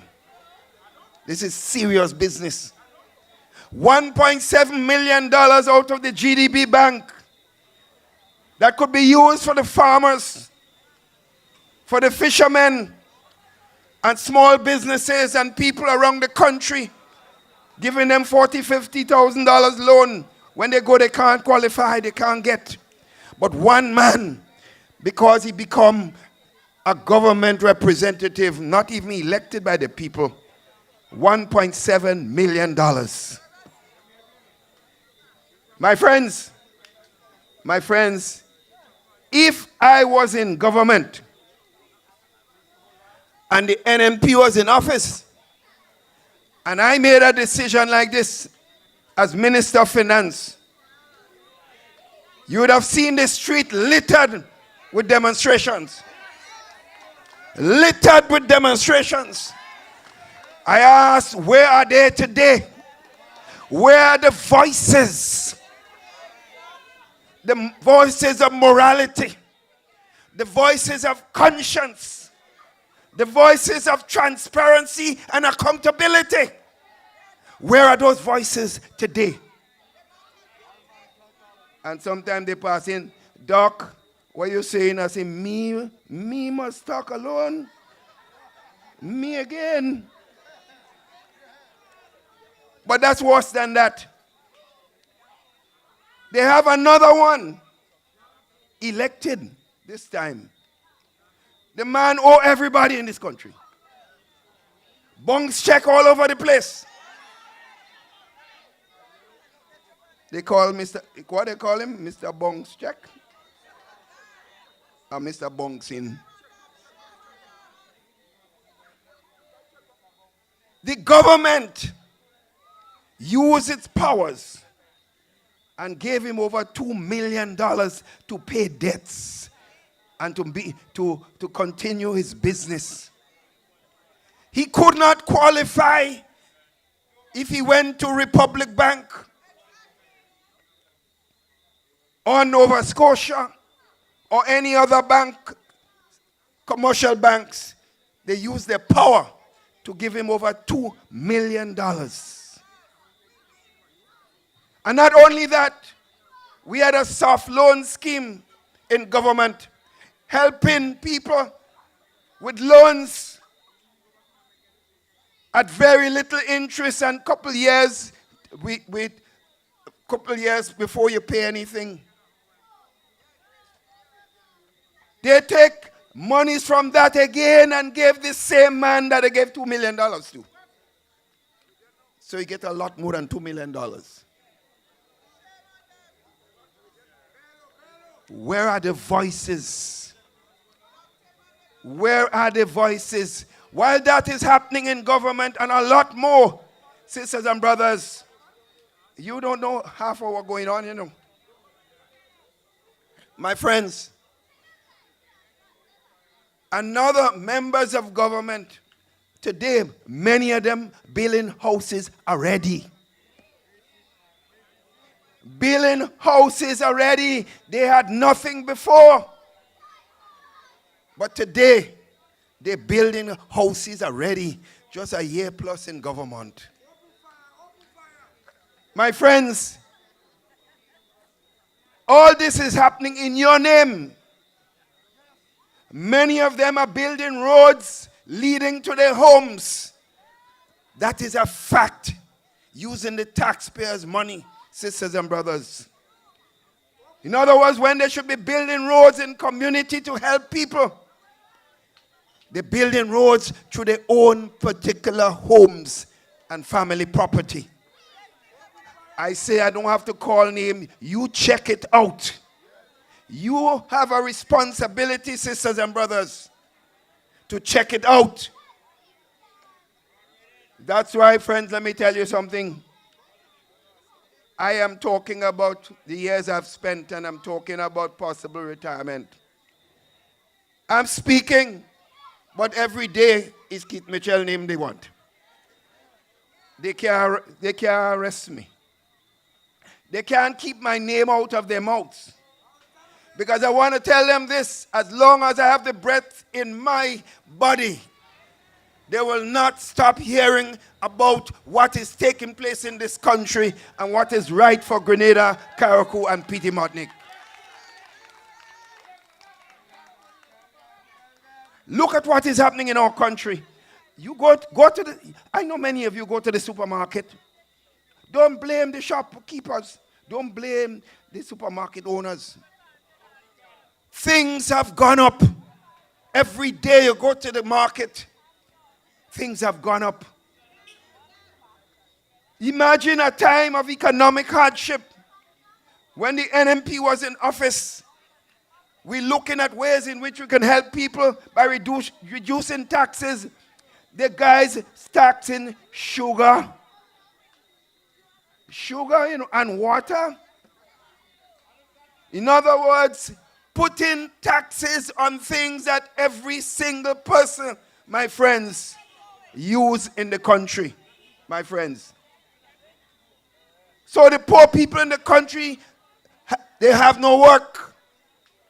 The poor people in the country seeing real trouble in this country while they are going on, while these guys are enjoying themselves. They're enjoying themselves to the point of people taking their boyfriend and their girlfriend and traveling with them at taxpayers' expenses. If you want boyfriend and you want girlfriend, pay for them. Pay for them. Why should I work and pay for your nice life and your easy life?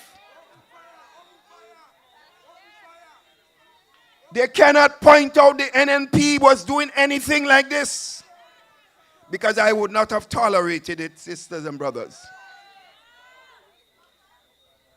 My friends, this is serious times.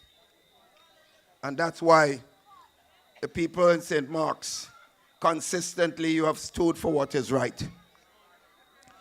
The people in St. Mark's, for the last how many years, there are 2 seats in the country that the NNP has never lost since 1984. You know where the 2 seats are? St. George's Northwest and St. Mark's. And therefore, you know what? I have a home in Northwest and a home in St. Mark's.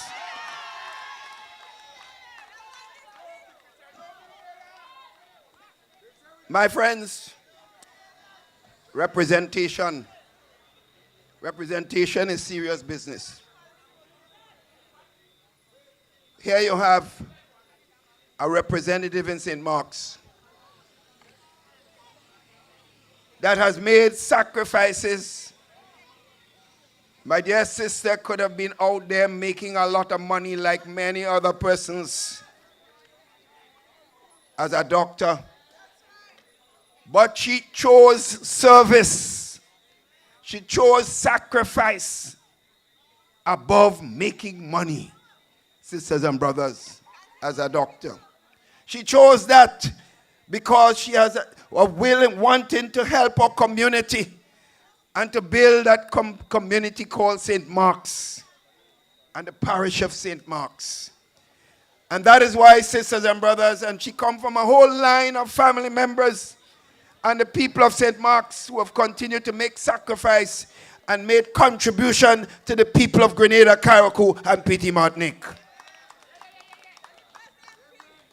I know some cricketers that have spent their years doing a lot of things for this area.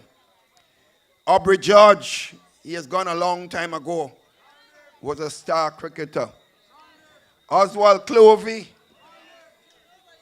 footballer, cricketer, could have easily represented the West Indies if that period they used to give Windward Island players opportunity. And my good friend who is still alive with us, Alston George, they say they don't know who's Alston George. Well, that tell you our people in government, I don't know anybody. They used to call him the tank. And you couldn't pass that man in the back. And he used to do it clinically. One of the most clinical players in football that you'd ever seen.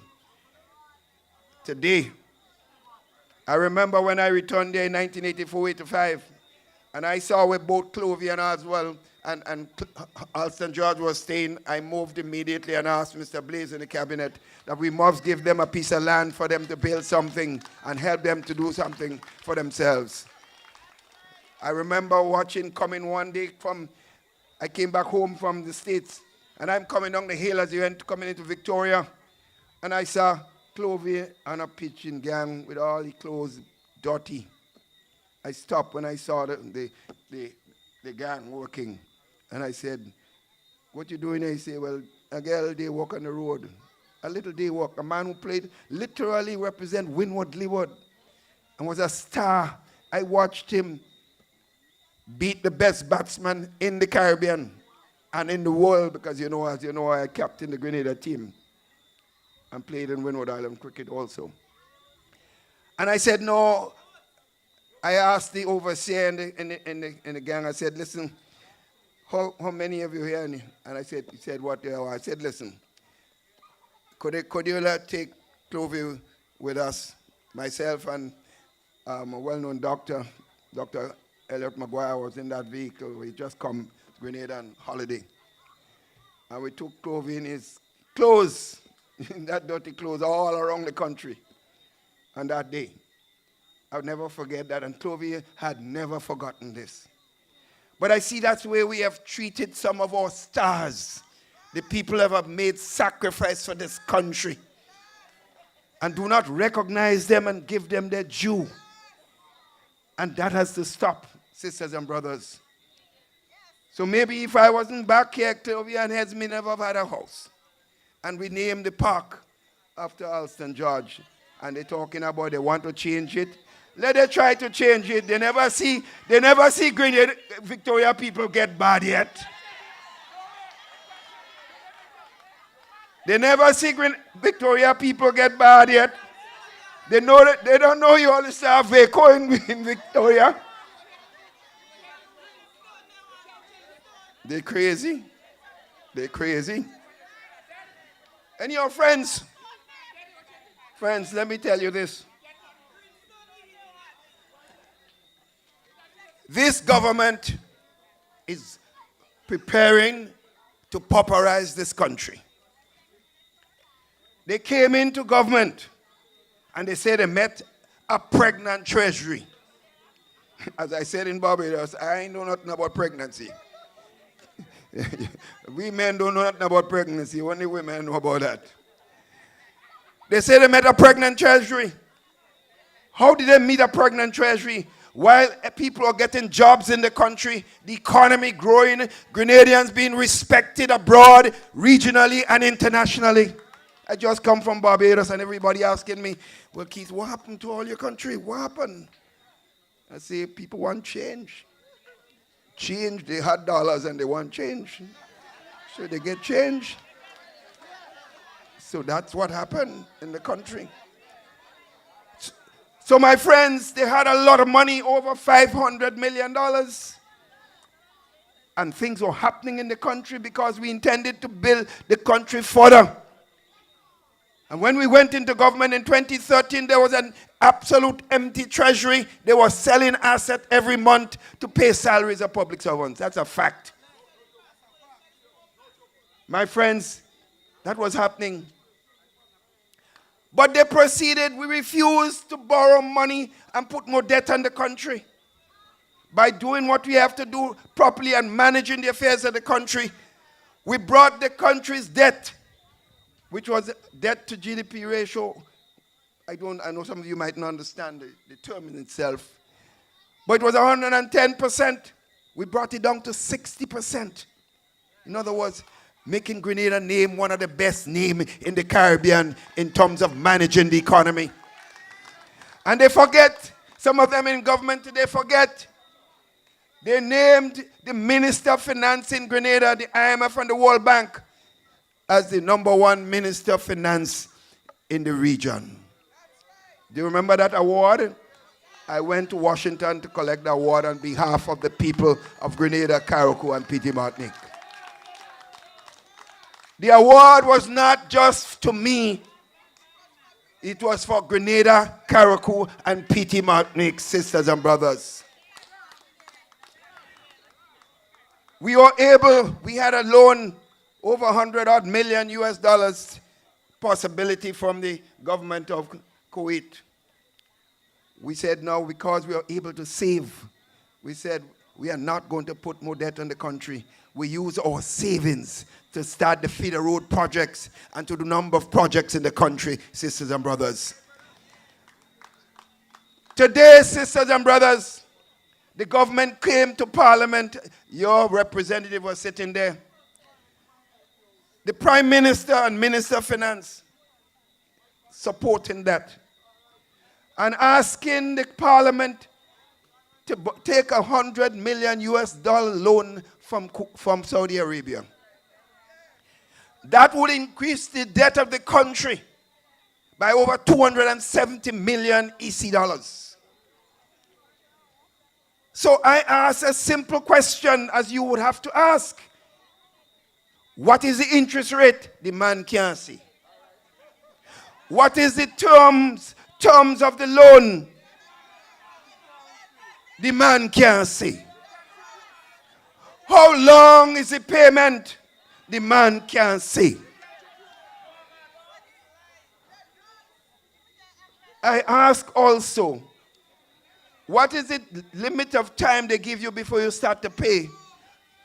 I don't know. My friends, they still went on and passed.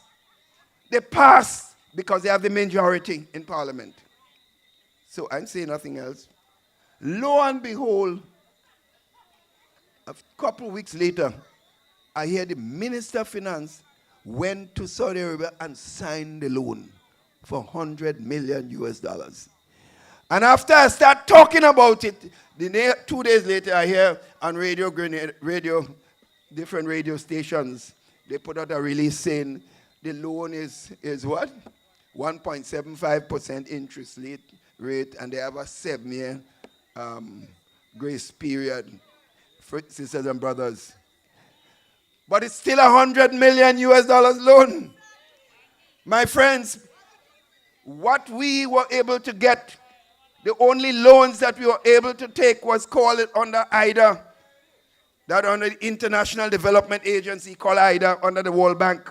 And you know what that loan was? That loan was 0.5% interest rate. And it was 10-year grace. We didn't have to pay nothing for 10 years. And 40 years to repay. That was the loan.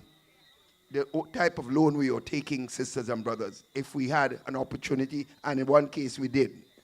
But most of the opportunities that we had were grant money that we were getting. The same loan that they took 100 million US dollars for. The Green Climate Fund had already agreed to provide us grant money because of the amount of work that we were doing on climate change. And you remember that I was chairman of climate change for all the states around the world, small states. And we used that opportunity to promote Grenada. And because of our sterling contribution, they had agreed to give us, they gave us some money for Nawasa, grant money, lots of millions of dollars. They gave us money for sewage, grant money, and we were promised over $100 million US, grant money again. The same project they take the 100 million US dollars for loan to put on the country's debt. we are getting grant money for this. I advise the Prime Minister that go and talk to the Green Climate Fund, and if he needs my help, I would help them to get it because it's my country. Country come before party, sisters and brothers. But do you think they could listen to me? No, if I want them, if I tell them stand up, they're running. If I tell them run, they're going to stand up.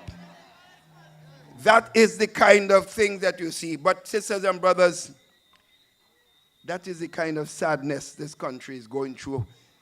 We were able, Prime Minister of Britain, you remember, came to Grenada. Do you remember that? Prime Minister Cameron, James Cameron. He came to Grenada. He came to 2 countries in the Caribbean. You know the 2 countries were? Jamaica and Grenada. And he had discussions with us. And after he discussed with the cabinet, including your representative who was there as minister, he said to me he wanted a one-on-one with me outside of the cabinet meeting.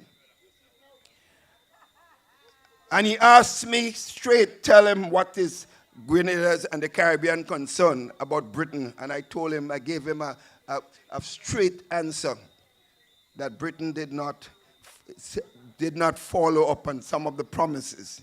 And she has let us down. And he said, that's why I'm here, to correct that perception. And friends, before Cameron left Grenada and the Caribbean, he announced over 40 million pounds grant money for Grenada, Carriacou, and Petite Martinique, friends. Grant money again, sisters, you don't have to pay back a cent. And you know what the money, we decide what we're going to do with it? Build a new road from Queen's Park right up to Duquesne, sorry, sisters and brothers. That the entire Western Main Road, dealing with some of the stones and the hill that cause us damage sometimes when rain falls. We are going to build a lot of seawalls and the roads. Hundreds of jobs. You know what 40 million pounds is? It's over 110 to 15 million EC dollars. Sisters and brothers, grant money. But when we were starting to utilize the money, they placed the money at the Caribbean Development Bank in Barbados. That's where they placed the money. We are getting ready to start, because he came in 2018, and therefore the money started being disbursed in 2019. So, you know, and when you have a loan like this, and you have to choose an international firm, because it's not our money, not local money. So we put out bids around the globe for the firm. The consultant firm will decide on the engineers and the designs and so on of everything we're going to do. We must pay for that. So we put out that, and you know who won that bid? An Italian firm. Boop! COVID-19 came. Italy closed down completely. You know, remember Italy was one of the first countries in Europe that closed the entire country down. So the consultants could not come. And in this international bidding process, you can't just choose another one. You have to go all over again. So it took us some time to restart. So we chose, in the final analysis and the second bidding, a consultant firm from Trinidad and Tobago called Beston. They won. So work started, sisters and brothers, on the project. June 23rd, 2022 came. NDC won the elections. You know what the guys did? They went and they fired the consultants. They said they don't want them. And Andy playing engineer now. And he say, within now and Christmas, the work will be finished. My friends, the man don't know A from B about anything. But he's a big engineer.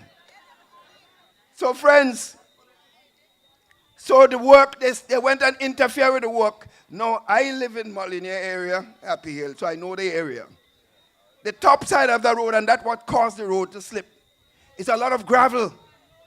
They went and interfered with the gravel, and boom, everything started coming down. So the whole thing became a total disaster. So friends, what has happened? They had to go and beg back the same consulting firm Beston to come back. You know how much money that would have cost us? Millions of dollars. Because you fire them, you'd have to pay them off. And these people work for millions of dollars. You bring them back, you have to bring them with new monies. All that on the backs of the Grenadian people, sisters and brothers. But worse than that was to happen. That same road on the Western Main Road, Britain started having a hard time and they called me, they said nothing happening on the project, the Western Main Road. So what they said, I remember I was called by a friend in Barbados who told me they called the government and warned them that this project is in jeopardy and they might take back the money. No, they ain't warning that. But Britain take back over $80 million that was left in that project. So Grenada lost over $80 million because of the National Democratic Congress mismanagement of this country, sisters and brothers. This is not Tim, you know, sisters. These are facts I'm giving you. You could repeat that any day, my friends, because that is exactly what they are. So the country lost that amount of money. You know why they got up on the radio and say? It's because of NNP they lose the money. NNP out of office over a year, you know. What I could tell them is, NNP always brought money to Grenada. NNP never lost money for Grenada. My friends, that is the difference between the National Democratic Congress and the new National Party, sisters and brothers. But my friends, we are laughing stock in the region now. I'm telling you this, people are wondering what the hell going on in this country. What is going on in this place? Sisters and brothers, imagine this. When I was Prime Minister of this country for all these years, I was invited by the Jamaica Labour Party and the Prime Minister then to speak at their convention more than once. I was invited in St. Vincent by James Mitchell and his team to speak at their convention. I was invited by John Compton to be the guest speaker at their convention.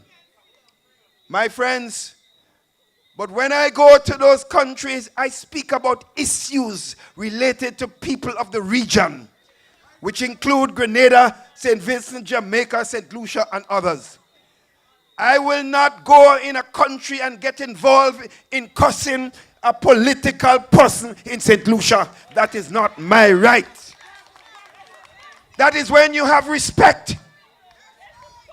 That is when you have experience. You have understanding of diplomacy. That is when you understand in international matters, sisters and brothers.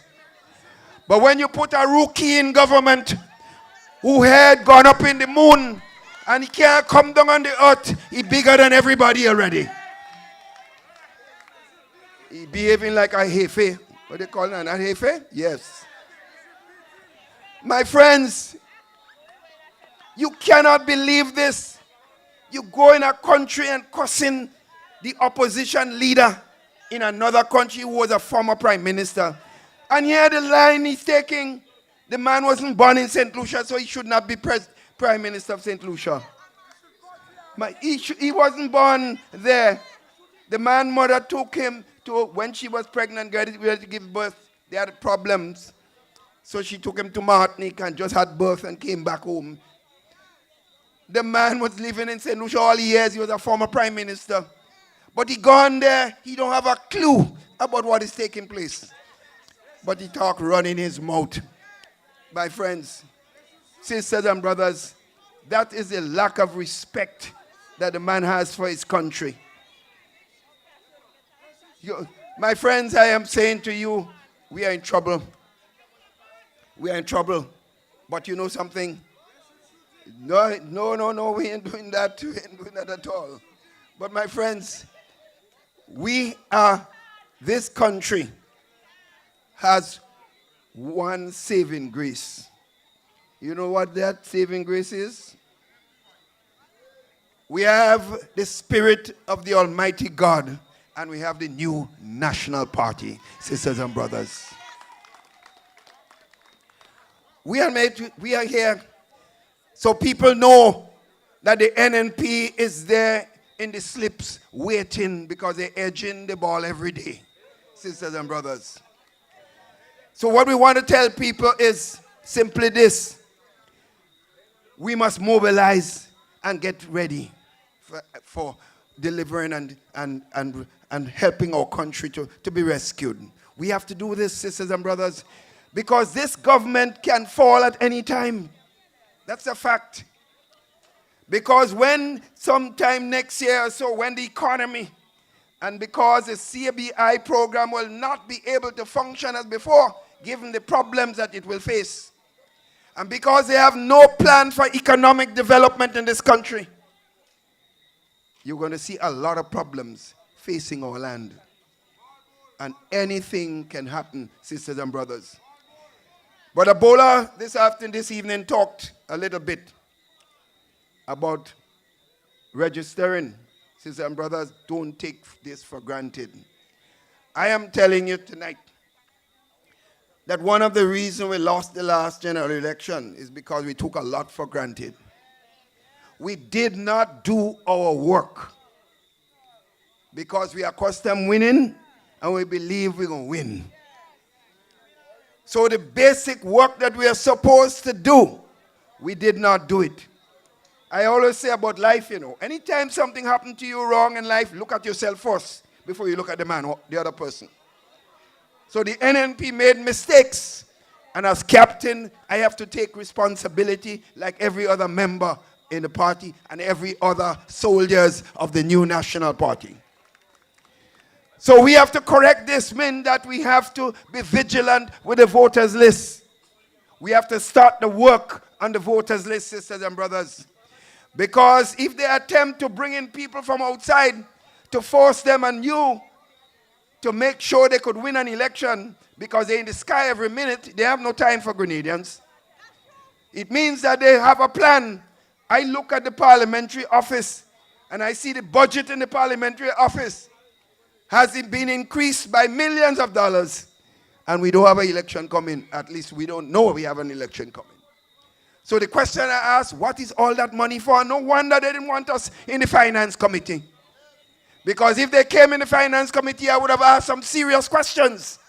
What is all this money for? So they refused because they knew I could not come to the finance committee on the 13th. They knew that. Because it was public knowledge that I had a certain date that I must keep. So they put it exactly date. And the ignorance of the Prime Minister, when asked about that, he said the opposition leader don't have to be there. Could you imagine this? It's not a constitutional matter that he must be there. It is not always the constitution, it's the practice, the principle, the transparency, the good governance, showing that you want people to be together. You say you're having 50th anniversary celebration, we must unite. These words are just hollow words. How are we going to unite when you're victimizing all our supporters? How are you going to unite when you're preventing the representative of St. Mark's to be part of the finance committee meeting and you're saying they don't have to come? How are we going to unite when you're taking the people's money and giving one or two men to build houses and to pay debt? How are we going to unite when you're taking $150 from a poor man who could hardly walk, who might be in bed needing the money? You take it from him and you're flying like a plane all over the place. My friends,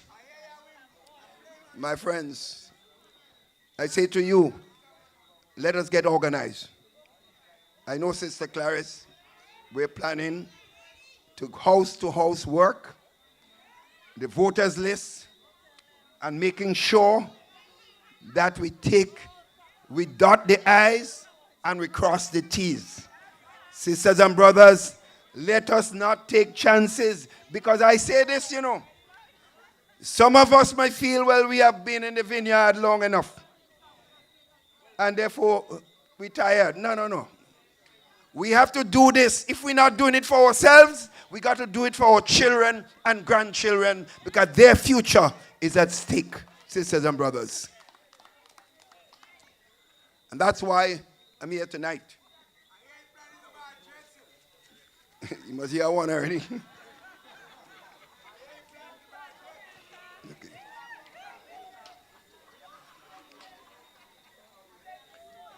Hold it there. Listen.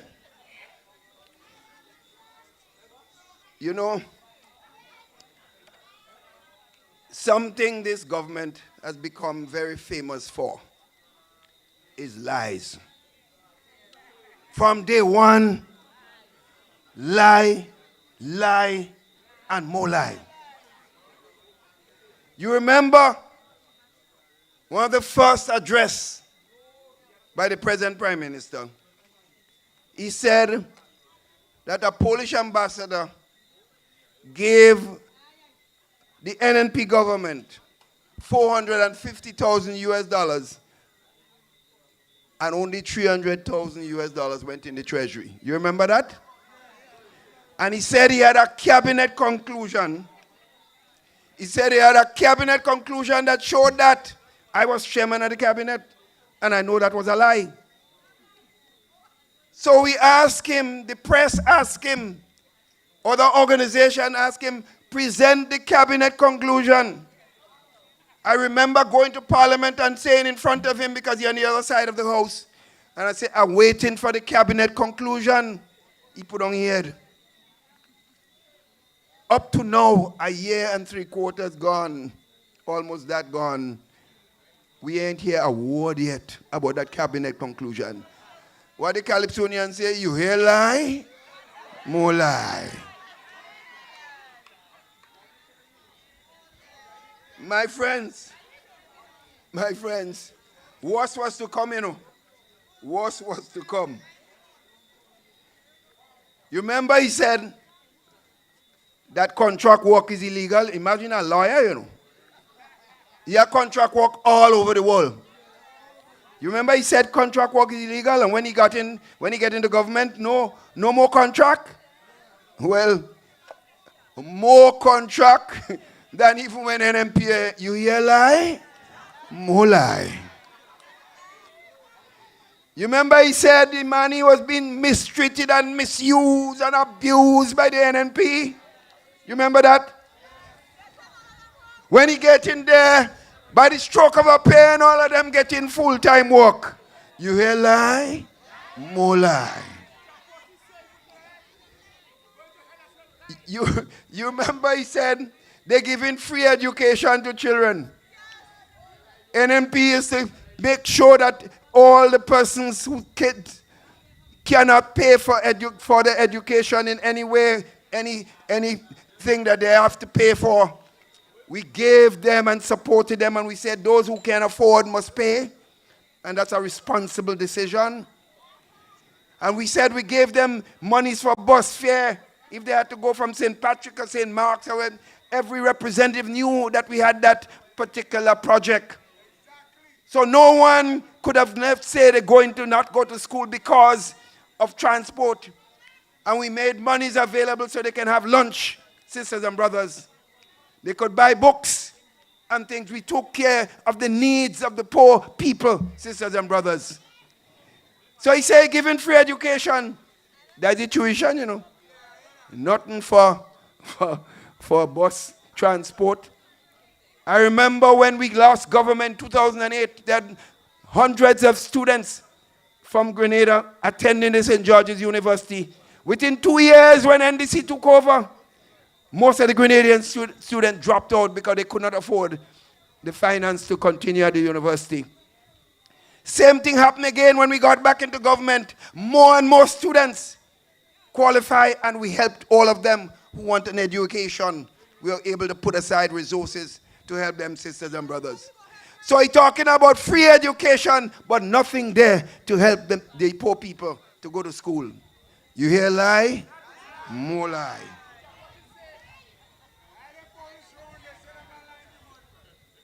That man has repeated several times in Parliament and around the country that there was nothing was done in the country since 1983. You remember that?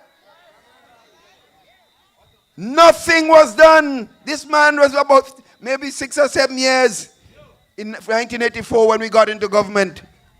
You remember among the places that we brought electricity to?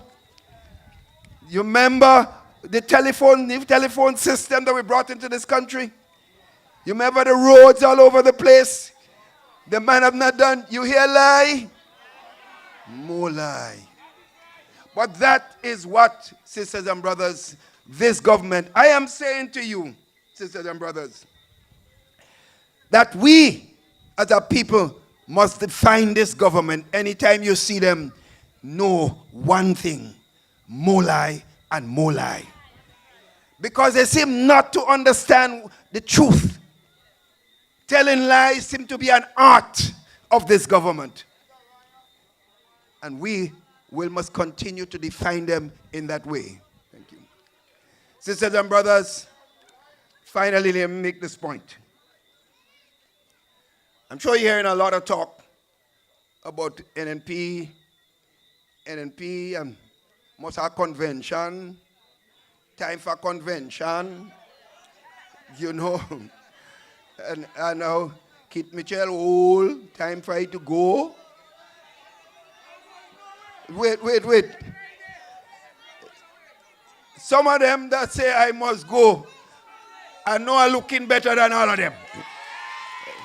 A lie? No lie. So my friends, let me tell you this.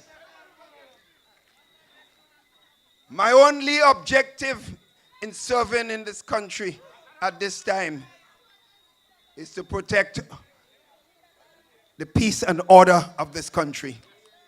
And I want to see the NNP as a continued strong political party, continuing to help the people of Grenada, Carriacou, and Petit Martinique.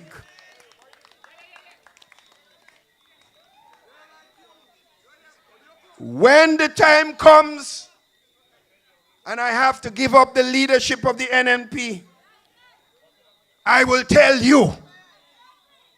And I would make sure that the persons who inherit the new national party are people who will protect the poor people of this country and protect the beautiful name of this country.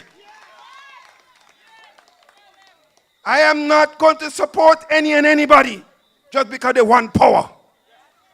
I will support persons who are interested in the development of this country. That is my responsibility, and I will not shift. I will not shift. And anyone coming and tell you, Doc say he go in, and Doc say time he won't run again. When I want to tell you that, I go tell you. Let no damn person come and tell you that. Tell them they are not Doc friends to come and tell you that Doc say. Doc will tell you himself. I come in St. Mark's and tell you myself. I go in Sotes and tell you myself. I go into Carriacou and tell you myself. I go into St. Andrews and tell you myself. I go into St. David's and tell you myself. And I go into St. George's and tell you myself.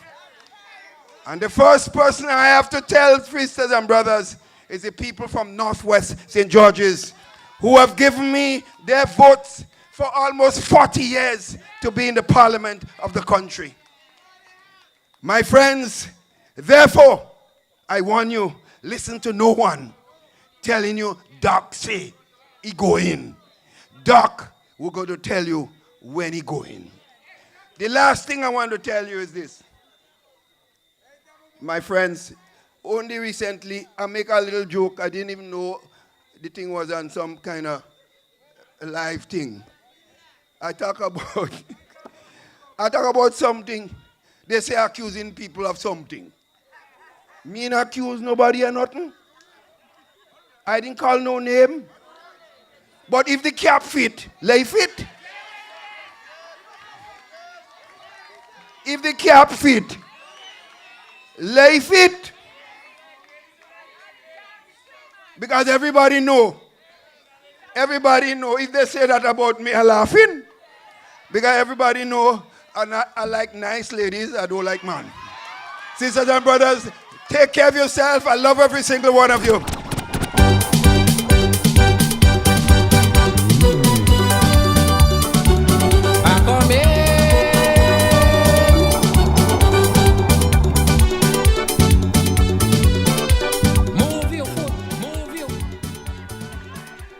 All right. That is not steel band. Becky say move your foot. Steel band does go boom, boom, boom, boom, boom. Anyway, thank you very much, Dr. Mitchell.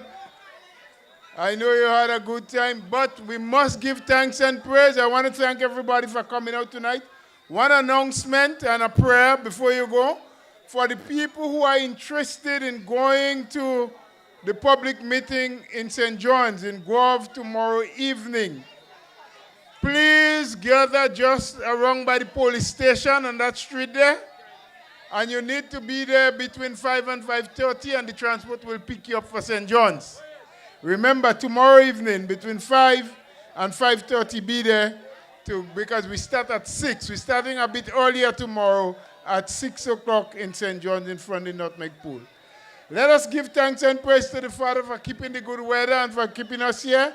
And we want to thank the members of the Royal Grenada Police Service for being here tonight. As I invite Brother Winston Garway to lead us in a closing prayer, please let us reverence the Lord and thank Him for safekeeping.